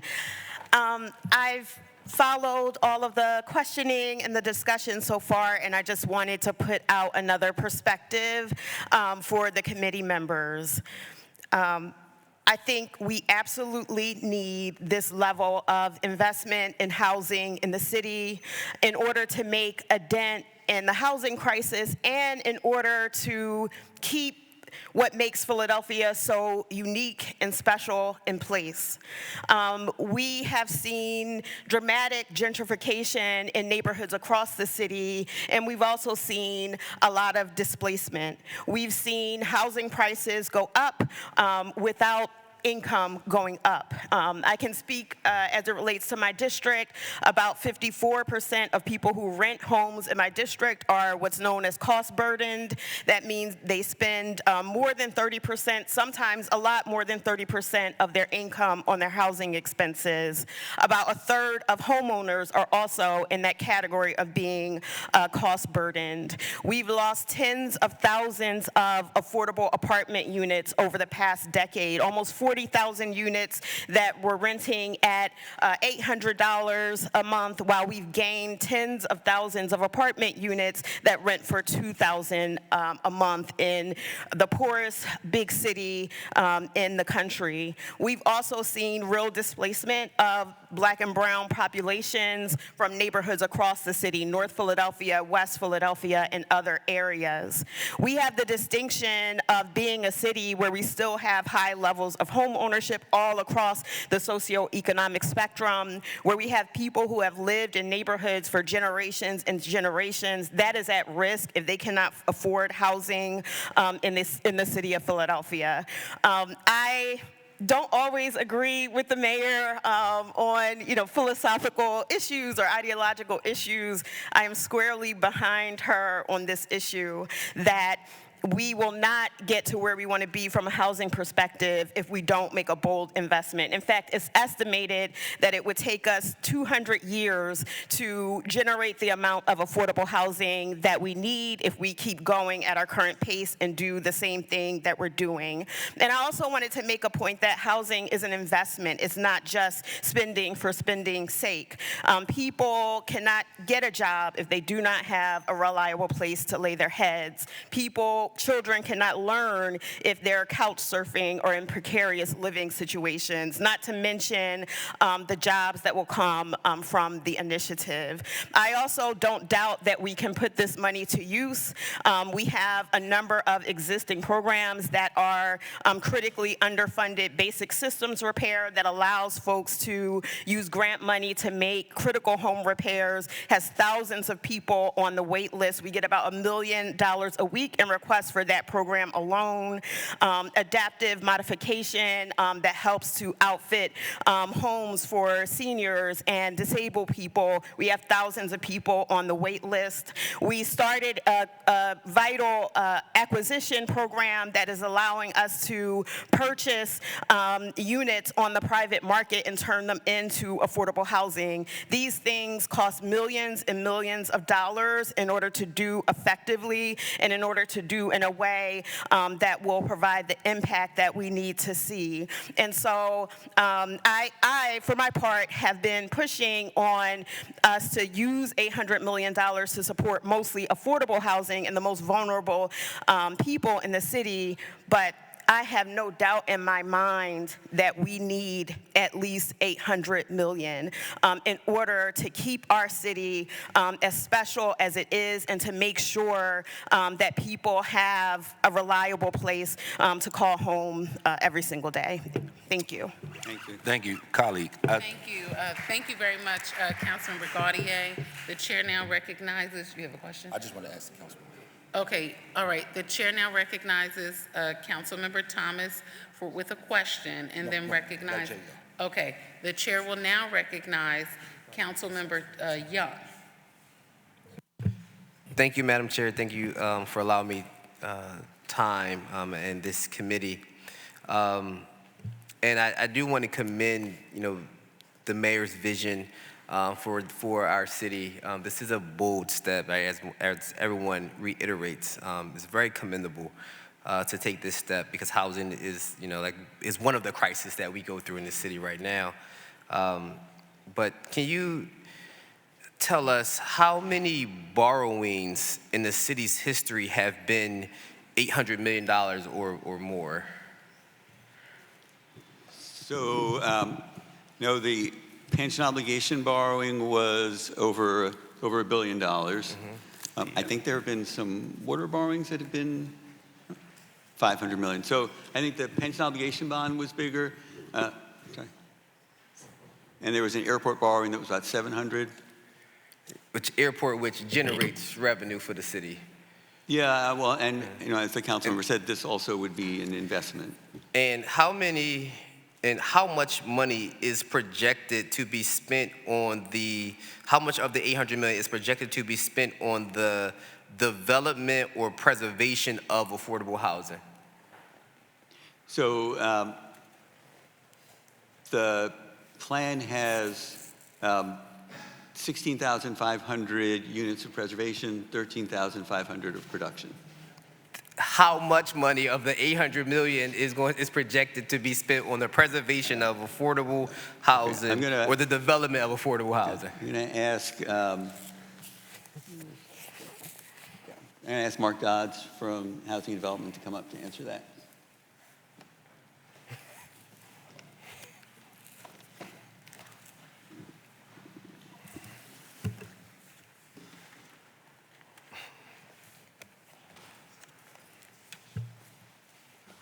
Good afternoon. I'm probably going to have to dig for just a little bit. If you have an additional question, please feel free to ask it, but I'm going to go through my Thank you. Okay, we can wait on that question. Has the city ever borrowed money for research purposes?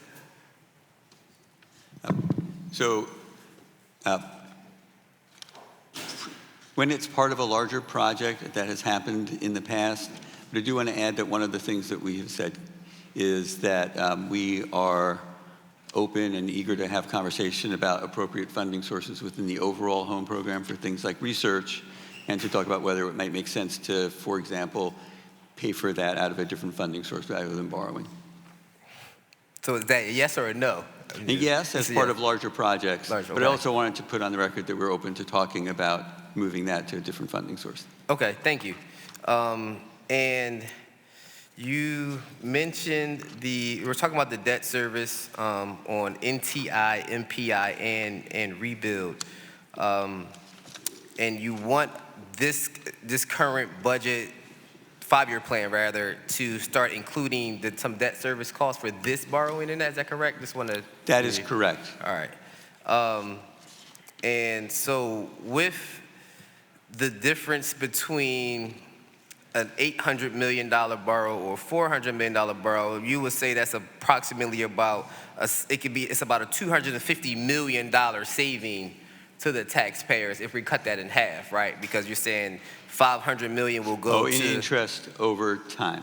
Over time, right? Yeah, that's right. If you borrow less over the 20 years, interest would be less. Obviously, you wouldn't have the same level of investment, and you wouldn't have the same benefit from the program. But right, the cost would be lower too. Right, and with that in mind, we wouldn't have the same level of investors, but the city has already identified who the investors would be in this program. Is that correct? I meant investment in programs. So, for example, the program has a certain level of investment in basic system repair, and that level of investment would be lower if we only borrowed 400 as opposed to borrowing 800 in 2 different tranches. But looking at the legislation, I don't see a number, again, that will, how do I know that we are going to be investing lower if we only do 400 million? I don't see those numbers that will tell me that. I believe we sent over a budget that has the numbers by program. But it's the legislation, right? I go by what the legislation says, right? What we're going to authorize you to do, and it's none of the programs essentially have numbers attached to them. They rarely have AMIs attached to them. They have descriptions, right? It's they just have a description, right? And so I'm just curious to know how, as a member of the public, right? Because we see the legislation. The public only sees the legislation. They don't have the spreadsheet that was sent around to us, right? So how will the public know how much of their tax dollars is going to be spent for these programs, right? And that's why I asked how much money is going to be used specifically for the development or preservation of affordable housing? How much is going to be used to develop market rate housing? How much is going to be used, to do demolitions? And how much is going to be used for facade improvements? Like, I think the taxpayers deserve to know what those numbers are if we are asking them to pay $1.3 billion. Yep, we'll put that on the record right now. Hold on 1 second, okay? I apologize for the interruption. I ask that you please respond succinctly to Councilmember Young. Then I'm going to recognize Councilmember Thomas for 30 seconds, and then we must move on. And Madam Chair, that's my last question. Okay, and let me tell you why. I'm facilitating time. We have another committee hearing that was supposed to start in 7 minutes. We also must give the stenographer a break, and we also have 16 witnesses signed up to testify for public comment, okay? So please give Councilmember Young a response, then I'll recognize Councilmember Thomas for 30 seconds, and then we have to move on, okay? It works. Y'all okay with that? Okay. Yeah, in the development of the plan, I'll give you the latest figures I have available in front of me. 39% of the budget is dedicated to preservation, 26% production, and then we've also categorized programs by stabilization and incentive mechanisms, so 9% incentive and 26% stabilization. We'd be happy to provide those to you, or even more updated numbers if we have them. And then as far as the AMI breakdown you requested, again, the latest figures I have, 36% goes towards households at or below 30% AMI, 41% at or between 30 and 50% AMI, 19% greater than 120, and 4% between the 80 and 120 range. In those percentages that you gave us, you said 39%, the previous one, 39% goes to development, another percent goes to preservation, but that doesn't break down, again, whether it's market rate or affordable housing. So that's the number that I'm specifically looking for. If you can provide that to us, that'll be helpful. Sure. Thank you, Madam Chair. Okay. Thank you so much, Councilmember Young. The chair recognizes Councilmember Landau very quickly, and then very quickly Councilmember Thomas, and then we'll have to move on, because I also want to be respectful of the 16 individuals who have signed up to give public comment for the hearing, and of our wonderful stenographer who has been here with us all morning for 2 hearings thus far, and we have a very long day today. Councilmember Landau. Thank you so much, and just 30 seconds. I wanted to just publicly state my support for $800 million. I think this is a moment in history that we can have a transformative investment in housing and affordable housing in the city of Philadelphia.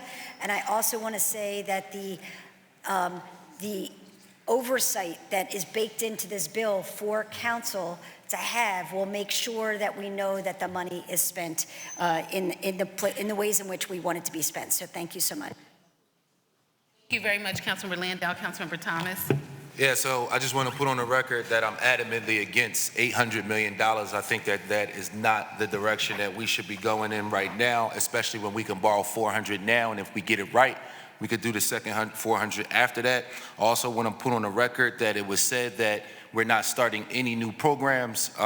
So since we're not starting any new programs, I don't know why we need to hire new staff for this, and I don't know why we can't just put the money into MPI, and instead of doing $800 million through home, if there aren't any new programs, put the money in MPI and do it that way. Unfortunately, we know that that's not the case. There are new staff that come with this. This is a new program as it relates to home, and it's unfortunate that the information that's communicated to us today isn't reflective of the question that we're asking or accurate as it relates to the direction that we're trying to go in. Thank you, Madam Chair. I just say one thing. Thank you. Very quickly. I want to say that what I said is that these are mostly existing programs. I did not say all. I mean, go back and look at the transcript. That's what I said, that they are mostly new, they're mostly existing. There are new programs too. Thank you, Madam Chair. I just want to, again, we can have an off-the-record conversation, however you want to do it, but you're blatantly Sure, I'd not be happy to answering my talk to you. questions, and you're moving the goalposts as it relates to our time together throughout the course of this hearing. Thank you, Madam Chair. Okay, thank you. Thank you very much, and thank you very much to this panel for all of your hard work over the past several months and for the opportunity to work together and you. collaborate. The journey continues, okay? Yeah. Are there any further questions or comments for this panel? Seeing none, we thank you very much for your testimony. There being no further testimony, we will begin the public comment portion of this hearing. I need to be very clear that we are so grateful and we are so appreciative of each and every one of you who have signed up to provide public comment today. We have a 1:30 Rules Committee hearing, and it's 1:28. And we have to give our stenographer an opportunity to have a break. And so I'm going to respectfully request that each of the public commenters please limit your testimony to 1 minute. I know that seems very unfair in light of the fact that many of you have been here all morning with us since 10 o'clock. And I appreciate you so much, but I just ask that you give us a little bit of latitude today, recognizing that we have an additional committee hearing and we have additional work with the council, a committee of the whole hearing that was rescheduled, not rescheduled, but was scheduled this morning that we need to reconvene later this afternoon. Okay, so I'll ask that the clerk please call the names of the witnesses. Joseph Ehrlich, Kimberly Washington, Rachel McDaniel, and Jordan Teacher. Okay, please approach the witness table in that order. You can provide your name for the record and then proceed with your testimony.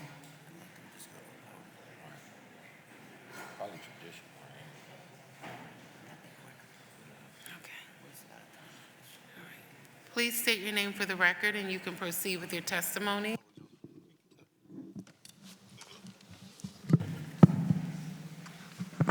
And if you have any written comments for submission, you can feel free to submit your written testimony for inclusion on the record, okay? Thank you. Thank you very much. My name is Ulrich Joseph. One moment, sir. May you please pull the mic up so that the stenographer can hear you? Is that good? Is that good? Okay, excellent. Thank you. Good afternoon, and thank you very much. My name is Ulrich Joseph, and I represent Mark Ulrich Engineers and 2A Mechanical, and I have here myself with Michael. Michael represents 360 Mechanical, and we're here concerning Bill 250103. And we respectfully ask that this bill does not get moved through this committee for this reason. We are three of them, one other person's not here, we're three of the biggest mechanical contractors in the city of Philadelphia, happen to be MBE. And JCI contacted us out of the blue, contacted my firm out of the blue for some reason after they went through their process of getting the minority participation on the quadplex projects. And sometimes they have a saying that says, when you see something, you have to speak up. We had numerous conversations with JCI regarding minority participation. And what we did was we put together a team of 3 mechanical contractors, and the quadplex project is mostly mechanical. We put together a team of 3 minority mechanical contractors who can perform almost 100% of the contract. We could provide the bonding, we could provide the payroll, and we would not need any support. So what we said was we could do this project and not need any support from any majority company. We've done this before in the past. We did 3.0 as a mechanical contractor, $10 million contract by ourselves. One of the things he spoke about was the percentages, 30 to 50%, but he never spoke the dollar amount. So the city of Philadelphia, we're trying to promote more minority contractors that can become self-sufficient, that can use minority participation to the true sense of the word. All my foremen on the job site are minority foremen from 420. We're probably one of the only contractors that have foremen, not journeymen, foremen, that represent on the site that are minority. So we're just asking for an opportunity to get a large percentage of the contract and perform. Take the risk, we'll take the same risk as everybody else, but we just don't want to be ignored. They came to me, and then they decided that they did not want to talk to us anymore. We put together a team of 360 Mechanical, DeWitt Mechanical. We put 3 minority mechanical contractors together to perform this project, but they seem like they want to continue to do the same thing that they've always done in the past, is use small contractors that are minority that cannot financially perform those projects. They didn't do the typical vetting process that should have been done. They should have checked my K-1s, checked my taxes. They didn't ask for that. They didn't check bonding capability, none of that. They just said they went to the OEO registry, and I'm registered in the OEO registry. That doesn't mean anything. What it means is we have minority contractors out here in the city of Philadelphia that can perform, that can do the work and perform the work and take the risk. And that's all we're asking for is that opportunity. Thank you very much. Thank you. Thank you very much for your testimony. Please state your name for the record and proceed with your testimony. So I'm Mike Brown with 360 Group, and just to add, I'm also one of the larger minority mechanical firms here in Philadelphia. To give you an idea, Rico and myself have performed on Giza 3.0, Giza 2.0. We have designed and built or been a part, the majority of the team on over $150 million worth of work that we've done about $100 million.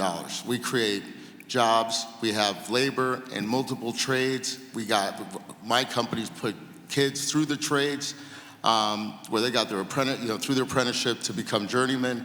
It's important that real self-performing minority firms be used that create opportunity. We are based in Philadelphia. I've been paying Philadelphia taxes. I mean, it was not a need to be in Philadelphia. It was a choice to be in Philadelphia.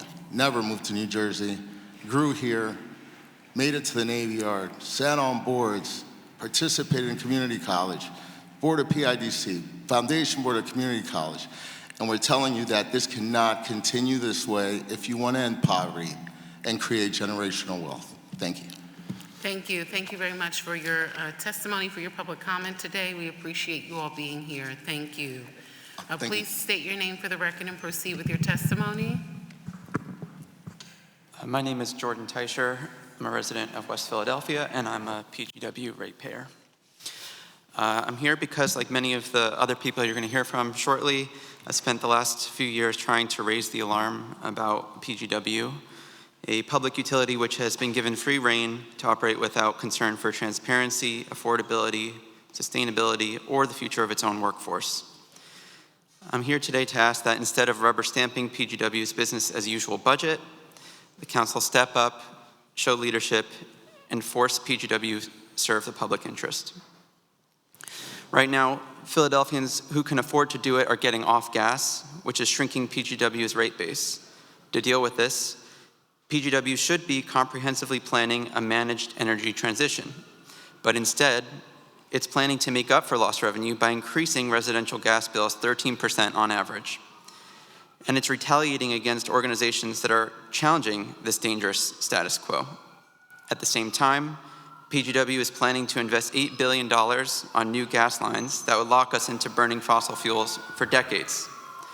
After years of advocacy, PGW finally conceded to maybe do a geothermal pilot, but this is nothing compared to the kind of coordinated, long-term effort we need to power Philadelphia with renewables. So I have 3 asks for council today. The first, protect your constituents from the steep rate increases by contacting the PUC and urge them to carefully scrutinize PGW's current rate case proposal. Second, tell PGW to withdraw its bad faith discovery requests against organizations who challenged their proposed rate increases. And third, make PGW develop long-term plans for a managed shift to affordable, renewable energy that doesn't leave behind low-income households. The PUC can develop these requirements, or you can pass your own mandates. Finally, I want to say that PGW leadership has made it crystal clear over the years that they are not thinking seriously about a future beyond gas, and they don't care about the city's sustainability goals. So we must make them, and I urge council to seize this moment to take the lead. Thank you. Thank you. Thank you very much for your testimony today. The clerk will call the next set of witnesses, and as a reminder, please keep your testimony to 1 minute. Thank you. Once again, Kimberly Washington and Rachel McDaniel. Lane Foltz, Karen Melton, and Peter Fruit. Please approach the witness table, state your name for the record, and proceed with your public comment. Steve Greenspan and Emily Abendroth can also approach.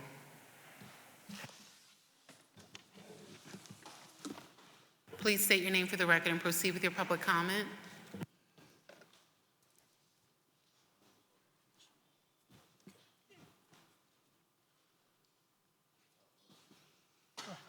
Please proceed. Yes, good afternoon. My name is Elaine Foltz. I live in West Philadelphia. I'm a PGW ratepayer, and I appreciate the opportunity to testify. I'll try to be brief. The immediate issue that I'm concerned about is the magnitude of PGW's requested budget increase, which is on average 13%. Quite a large increase, especially in light of the federal cuts that are being contemplated in support for low and middle income people in Philadelphia. I work with refugee families in West Philadelphia, and the family that I am most familiar with has 4 children. The dad works as a parking lot attendant, and they would be very hard-pressed to pay a 13% increase. I am sure that you have many constituents in similar circumstances. To protect them, I ask that you contact the PUC and urge it to carefully consider this proposal. I ask you please to let them know that the council is concerned and that you are watching. Very briefly, we all know that PGW rate base is declining due to a combination of global warming and demographic changes in the city. But rather than planning for an orderly change in its business model, PGW has been digging in. It has been resistant to those of us who are trying to make the case for change, and it is trying to make up the lost revenues through a very perverse and counterproductive way that the previous witness just described, the weather normalization adjustment and the revenue normalization adjustment. If these adjustments are implemented, your constituents will pay more for gas that they aren't even using. I urge the council to take a greater interest in the budget of PGW and to ensure that in this budget and future ones, it makes proposals that are in line with your climate goals, if necessary through a legislative mandate that PGW match the goals that you have set out for the city. Thank you. Thank you. Thank you for your great work. Please state your name for the record and proceed with your testimony. And as a reminder, please try to keep it to a minute. Thank you. All right, my name is Peter Furch. I'm a PGW ratepayer. PGW, wherever you are, city council members, gas commission, what do you hear as you listen to today's PGW testimonies? Do you hear the voices of radical left activists who know nothing about running a gas company, who are hell-bent on shutting down PGW? Or do you hear the voices of concerned Philadelphians who are trying to help prevent the rising price spiral PGW is beginning to experience as their customers electrify or make their homes more energy efficient? Do you hear concerned Philadelphians who want PGW to continue to function vibrantly so they continue to provide affordable energy to Philadelphians and to continue to provide good jobs for thousands of Philadelphians? I hope you hear people trying to help PGW move to the future despite PGW's strong opposition to that concept. We do not know what PGW's future will be. That will depend significantly upon you, PGW, you, Gas Council, and you, City Council, and your creativity and courage. But like it or not, the future is not going to be built on gas. PGW's budgets, and this one is no exception, to continue to miss that planning for the future mark. In fact, this budget is totally devoid of any funds for that. Yet PGW is aware of their future. Their current rate increases are attempts to isolate them from shrinking customer base in a warming climate and their need to transition to some other energy form. I'll stop there. Thank you very, very much. Thank you. Appreciate you so much for being here. Please state your name for the record and proceed with your public comment. Yep, my name's Emily Abendroth. I live in Cobbs Creek in West Philadelphia, and I'm a PGW ratepayer. I'm testifying today in regards to the PGW capital budget. I realize city council members have a lot on their plate today, so I just want to appreciate you hearing our part. And I also just want to name how much I appreciated the rigorous questioning that you were asking of many other things, and I would hope that in future years there would be a distinctly rigorous questioning of the PGW capital budget from here forward. And I I really just want to acknowledge how much is on deck. I know, Councilmember Thomas, at one point you had spoken last year about having an additional session around the climate goals of this city, and that PGW would be one of the witnesses for that to try to speak to what the ways they were trying to meet the 2050 goals. And so I think we're just trying to name how much we would love to see that progress forward. And we know it is very unlikely that something is going to happen today that changes the 2026 capital budget, but we just want to name, you could contact the PUC right now to urge them to scrutinize the rate hike. People are going to be nailed with increasing utility budgets of every kind: water, electric, gas, groceries. And we would love to see you stand up for that population, and also to help us, back us. This will be my very last sentence. As we, as community organizations, are trying to intervene over and over, PGW has aggressively tried to prevent that. If you could support us as we try to enter these spaces so that it can be a democratic and transparent institution as a municipally owned utility. Thank you very much. Apologies for the time. Thank you. Thank you very much for your public comment. The chair now recognizes Councilmember Thomas for a quick response. I just want to say thank you for your testimony today. I know you've been waiting hours to get that comment on the record, and I want you to know you did not waste your time. As you were communicating your testimony, I'm sitting here with my colleague who's actually a board member of the utility company, and we actually agreed, as you were testifying, that we will do a hearing in the fall.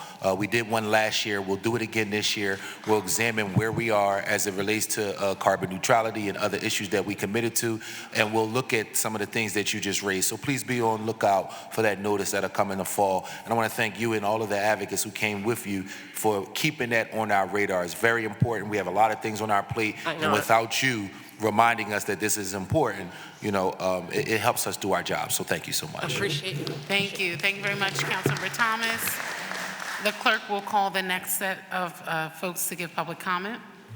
Karen Melton, Steve Greenspan, Emily Davis, Linnea Bond, Patrick Houston, and Pamela Darville.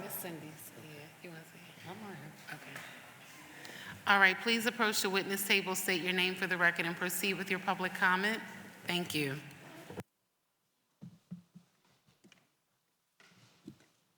Thank you. Can I begin? Just start? Oh. My name is Emily Davis. I lived in Philadelphia for 40 years. I agree with all of the speakers before me, but I wanted to remind people that in 2017, the City Council committed to making its own operations carbon neutral by 2050.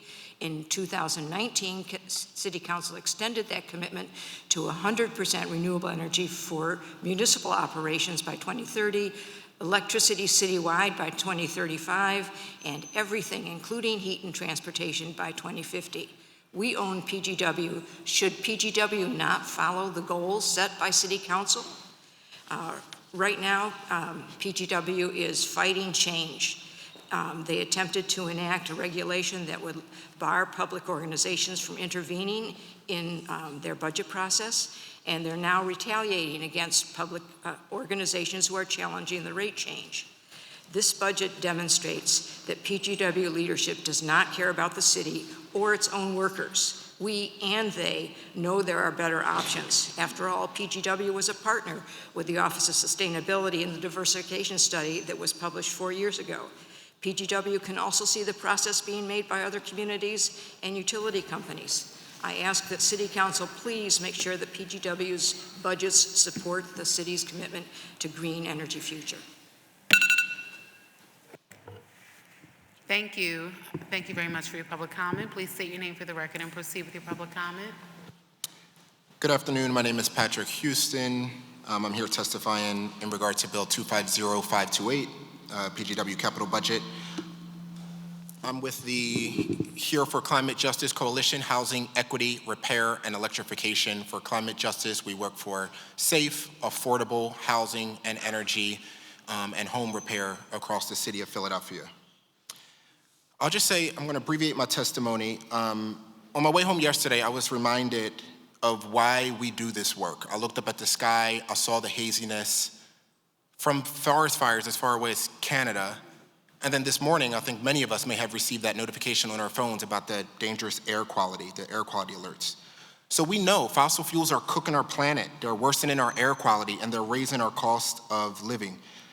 And in fact, right now, as folks have already mentioned, so very briefly, the Pennsylvania Public Utility Commission is considering a rate hike on proposed by PGW. So everyone in this room, everyone in this city who pays a bill to PGW can expect an increase of about $140 per household on average from this rate hike.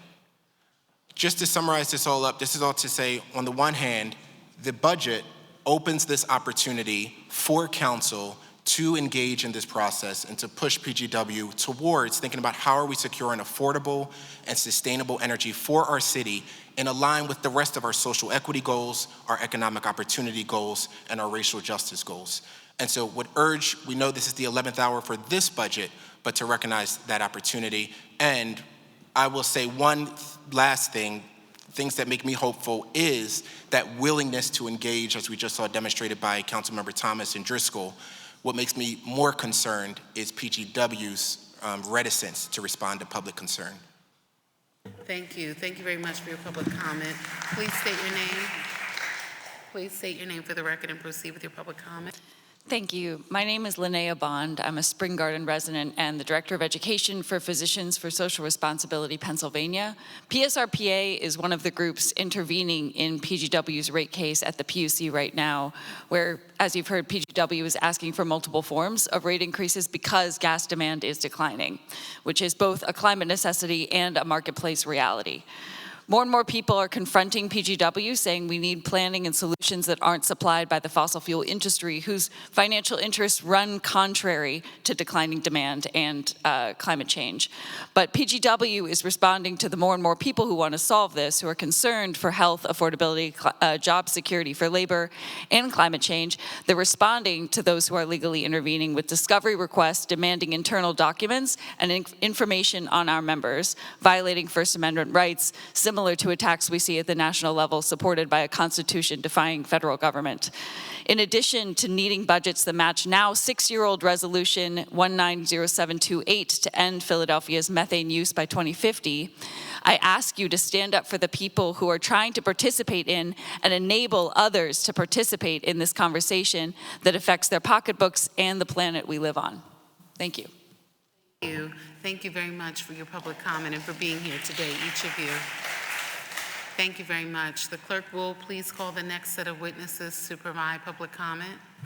Pamela Darville, Devneet Kneath, Melissa Ostroff, and Mitch Kanan. Thank you very much for your patience, and thank you for being here.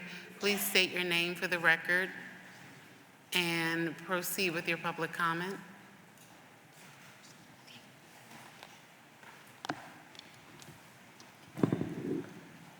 Good afternoon. My name is Devneet Kainth.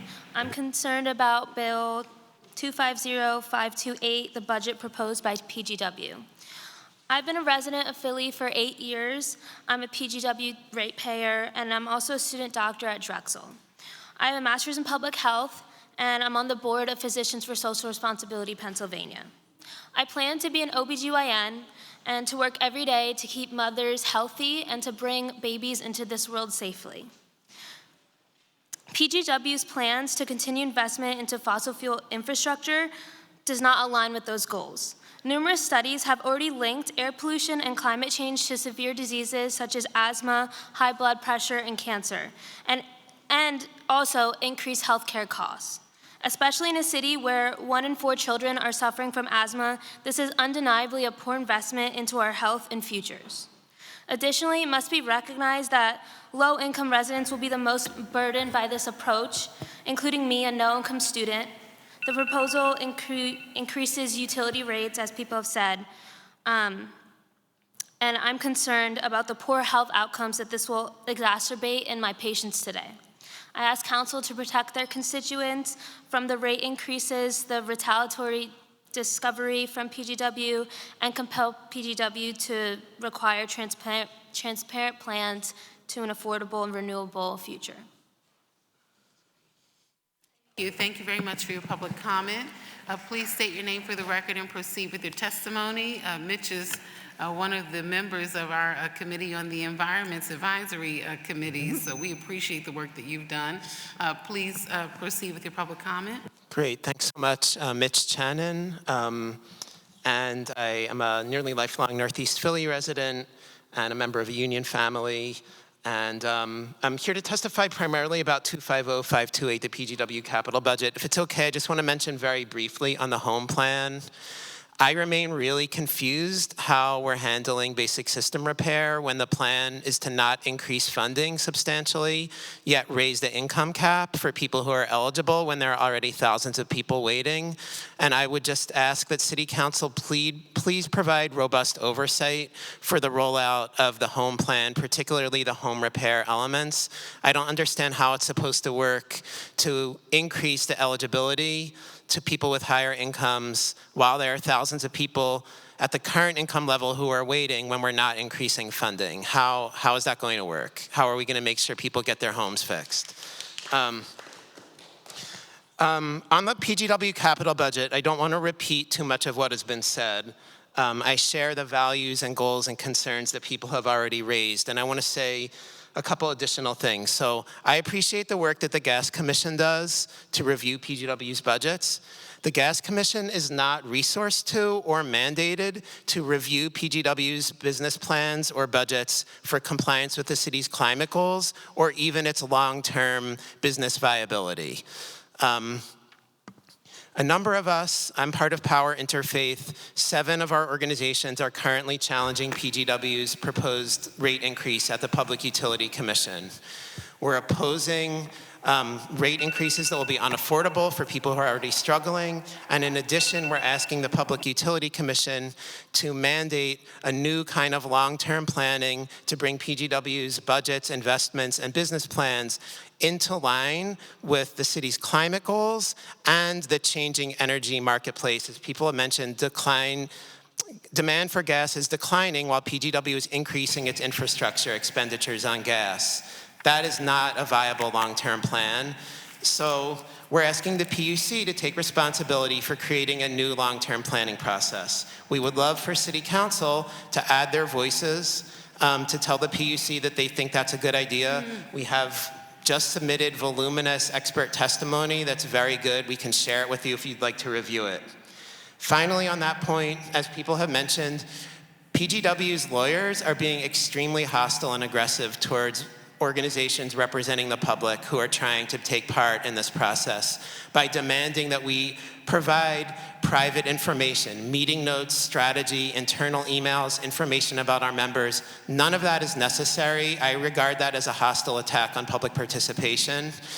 They and their lawyers need to decide by tomorrow if they're going to force us to litigate on this, and that's just a big waste of everyone's time. Our funds should not be used for this kind of litigation. It's a waste of their time and our time. I'd hope that you will just ask them to stop. There's no need for that. Finally, I know I need to wrap up. One more thing I want to share. We're very pleased that PGW is proposing its first geothermal pilot project in East Mount Airy, serving the McCloskey School and Dorothy Emanuel Rec Center. That's great, but it's not nearly enough. I'd like to see the city, the school district, and PGW integrate our capital planning so that we can look at how that kind of infrastructure can be built across the city to provide affordable cooling for our city and school district facilities that don't have it, and to reduce our carbon footprint and our utility bills. So thank you. Thank you. Thank you, Mitch. Thank you for being here, and I apologize for the rush, but we certainly appreciate all of your great work and the work of each of you. Is there anyone else here to provide testimony during public comment whose name has not been called? Okay. Anyone else here to provide public comment whose name has not been called? Please approach the witness table. You can state your name for the record and proceed with your public comment.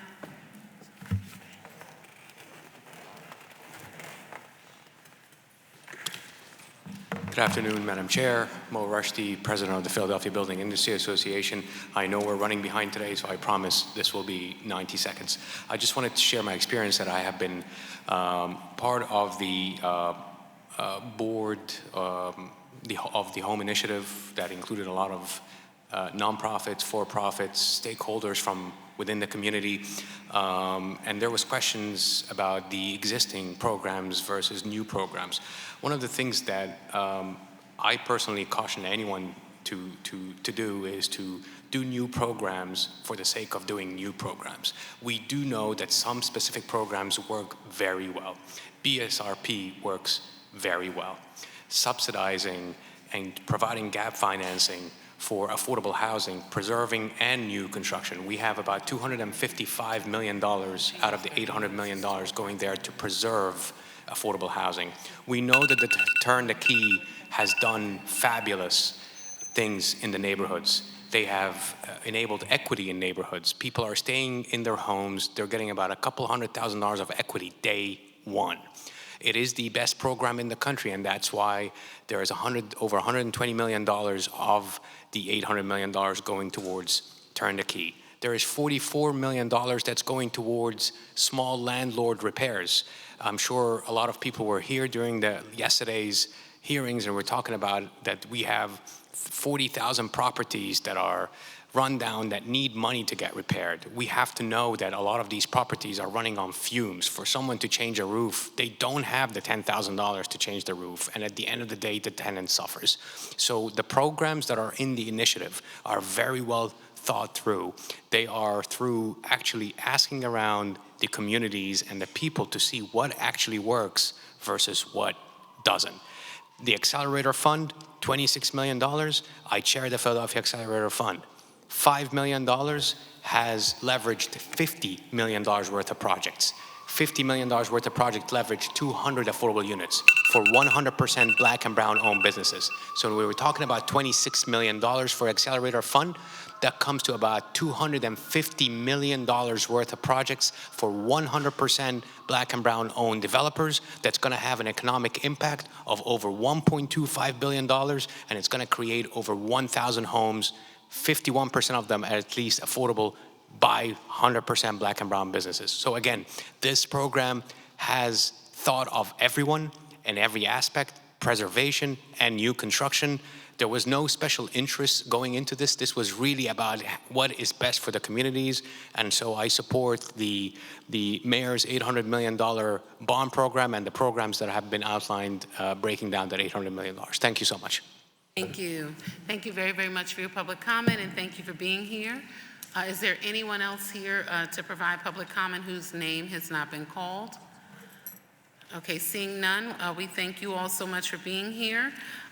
We will now proceed with our public meeting on the previously mentioned bills.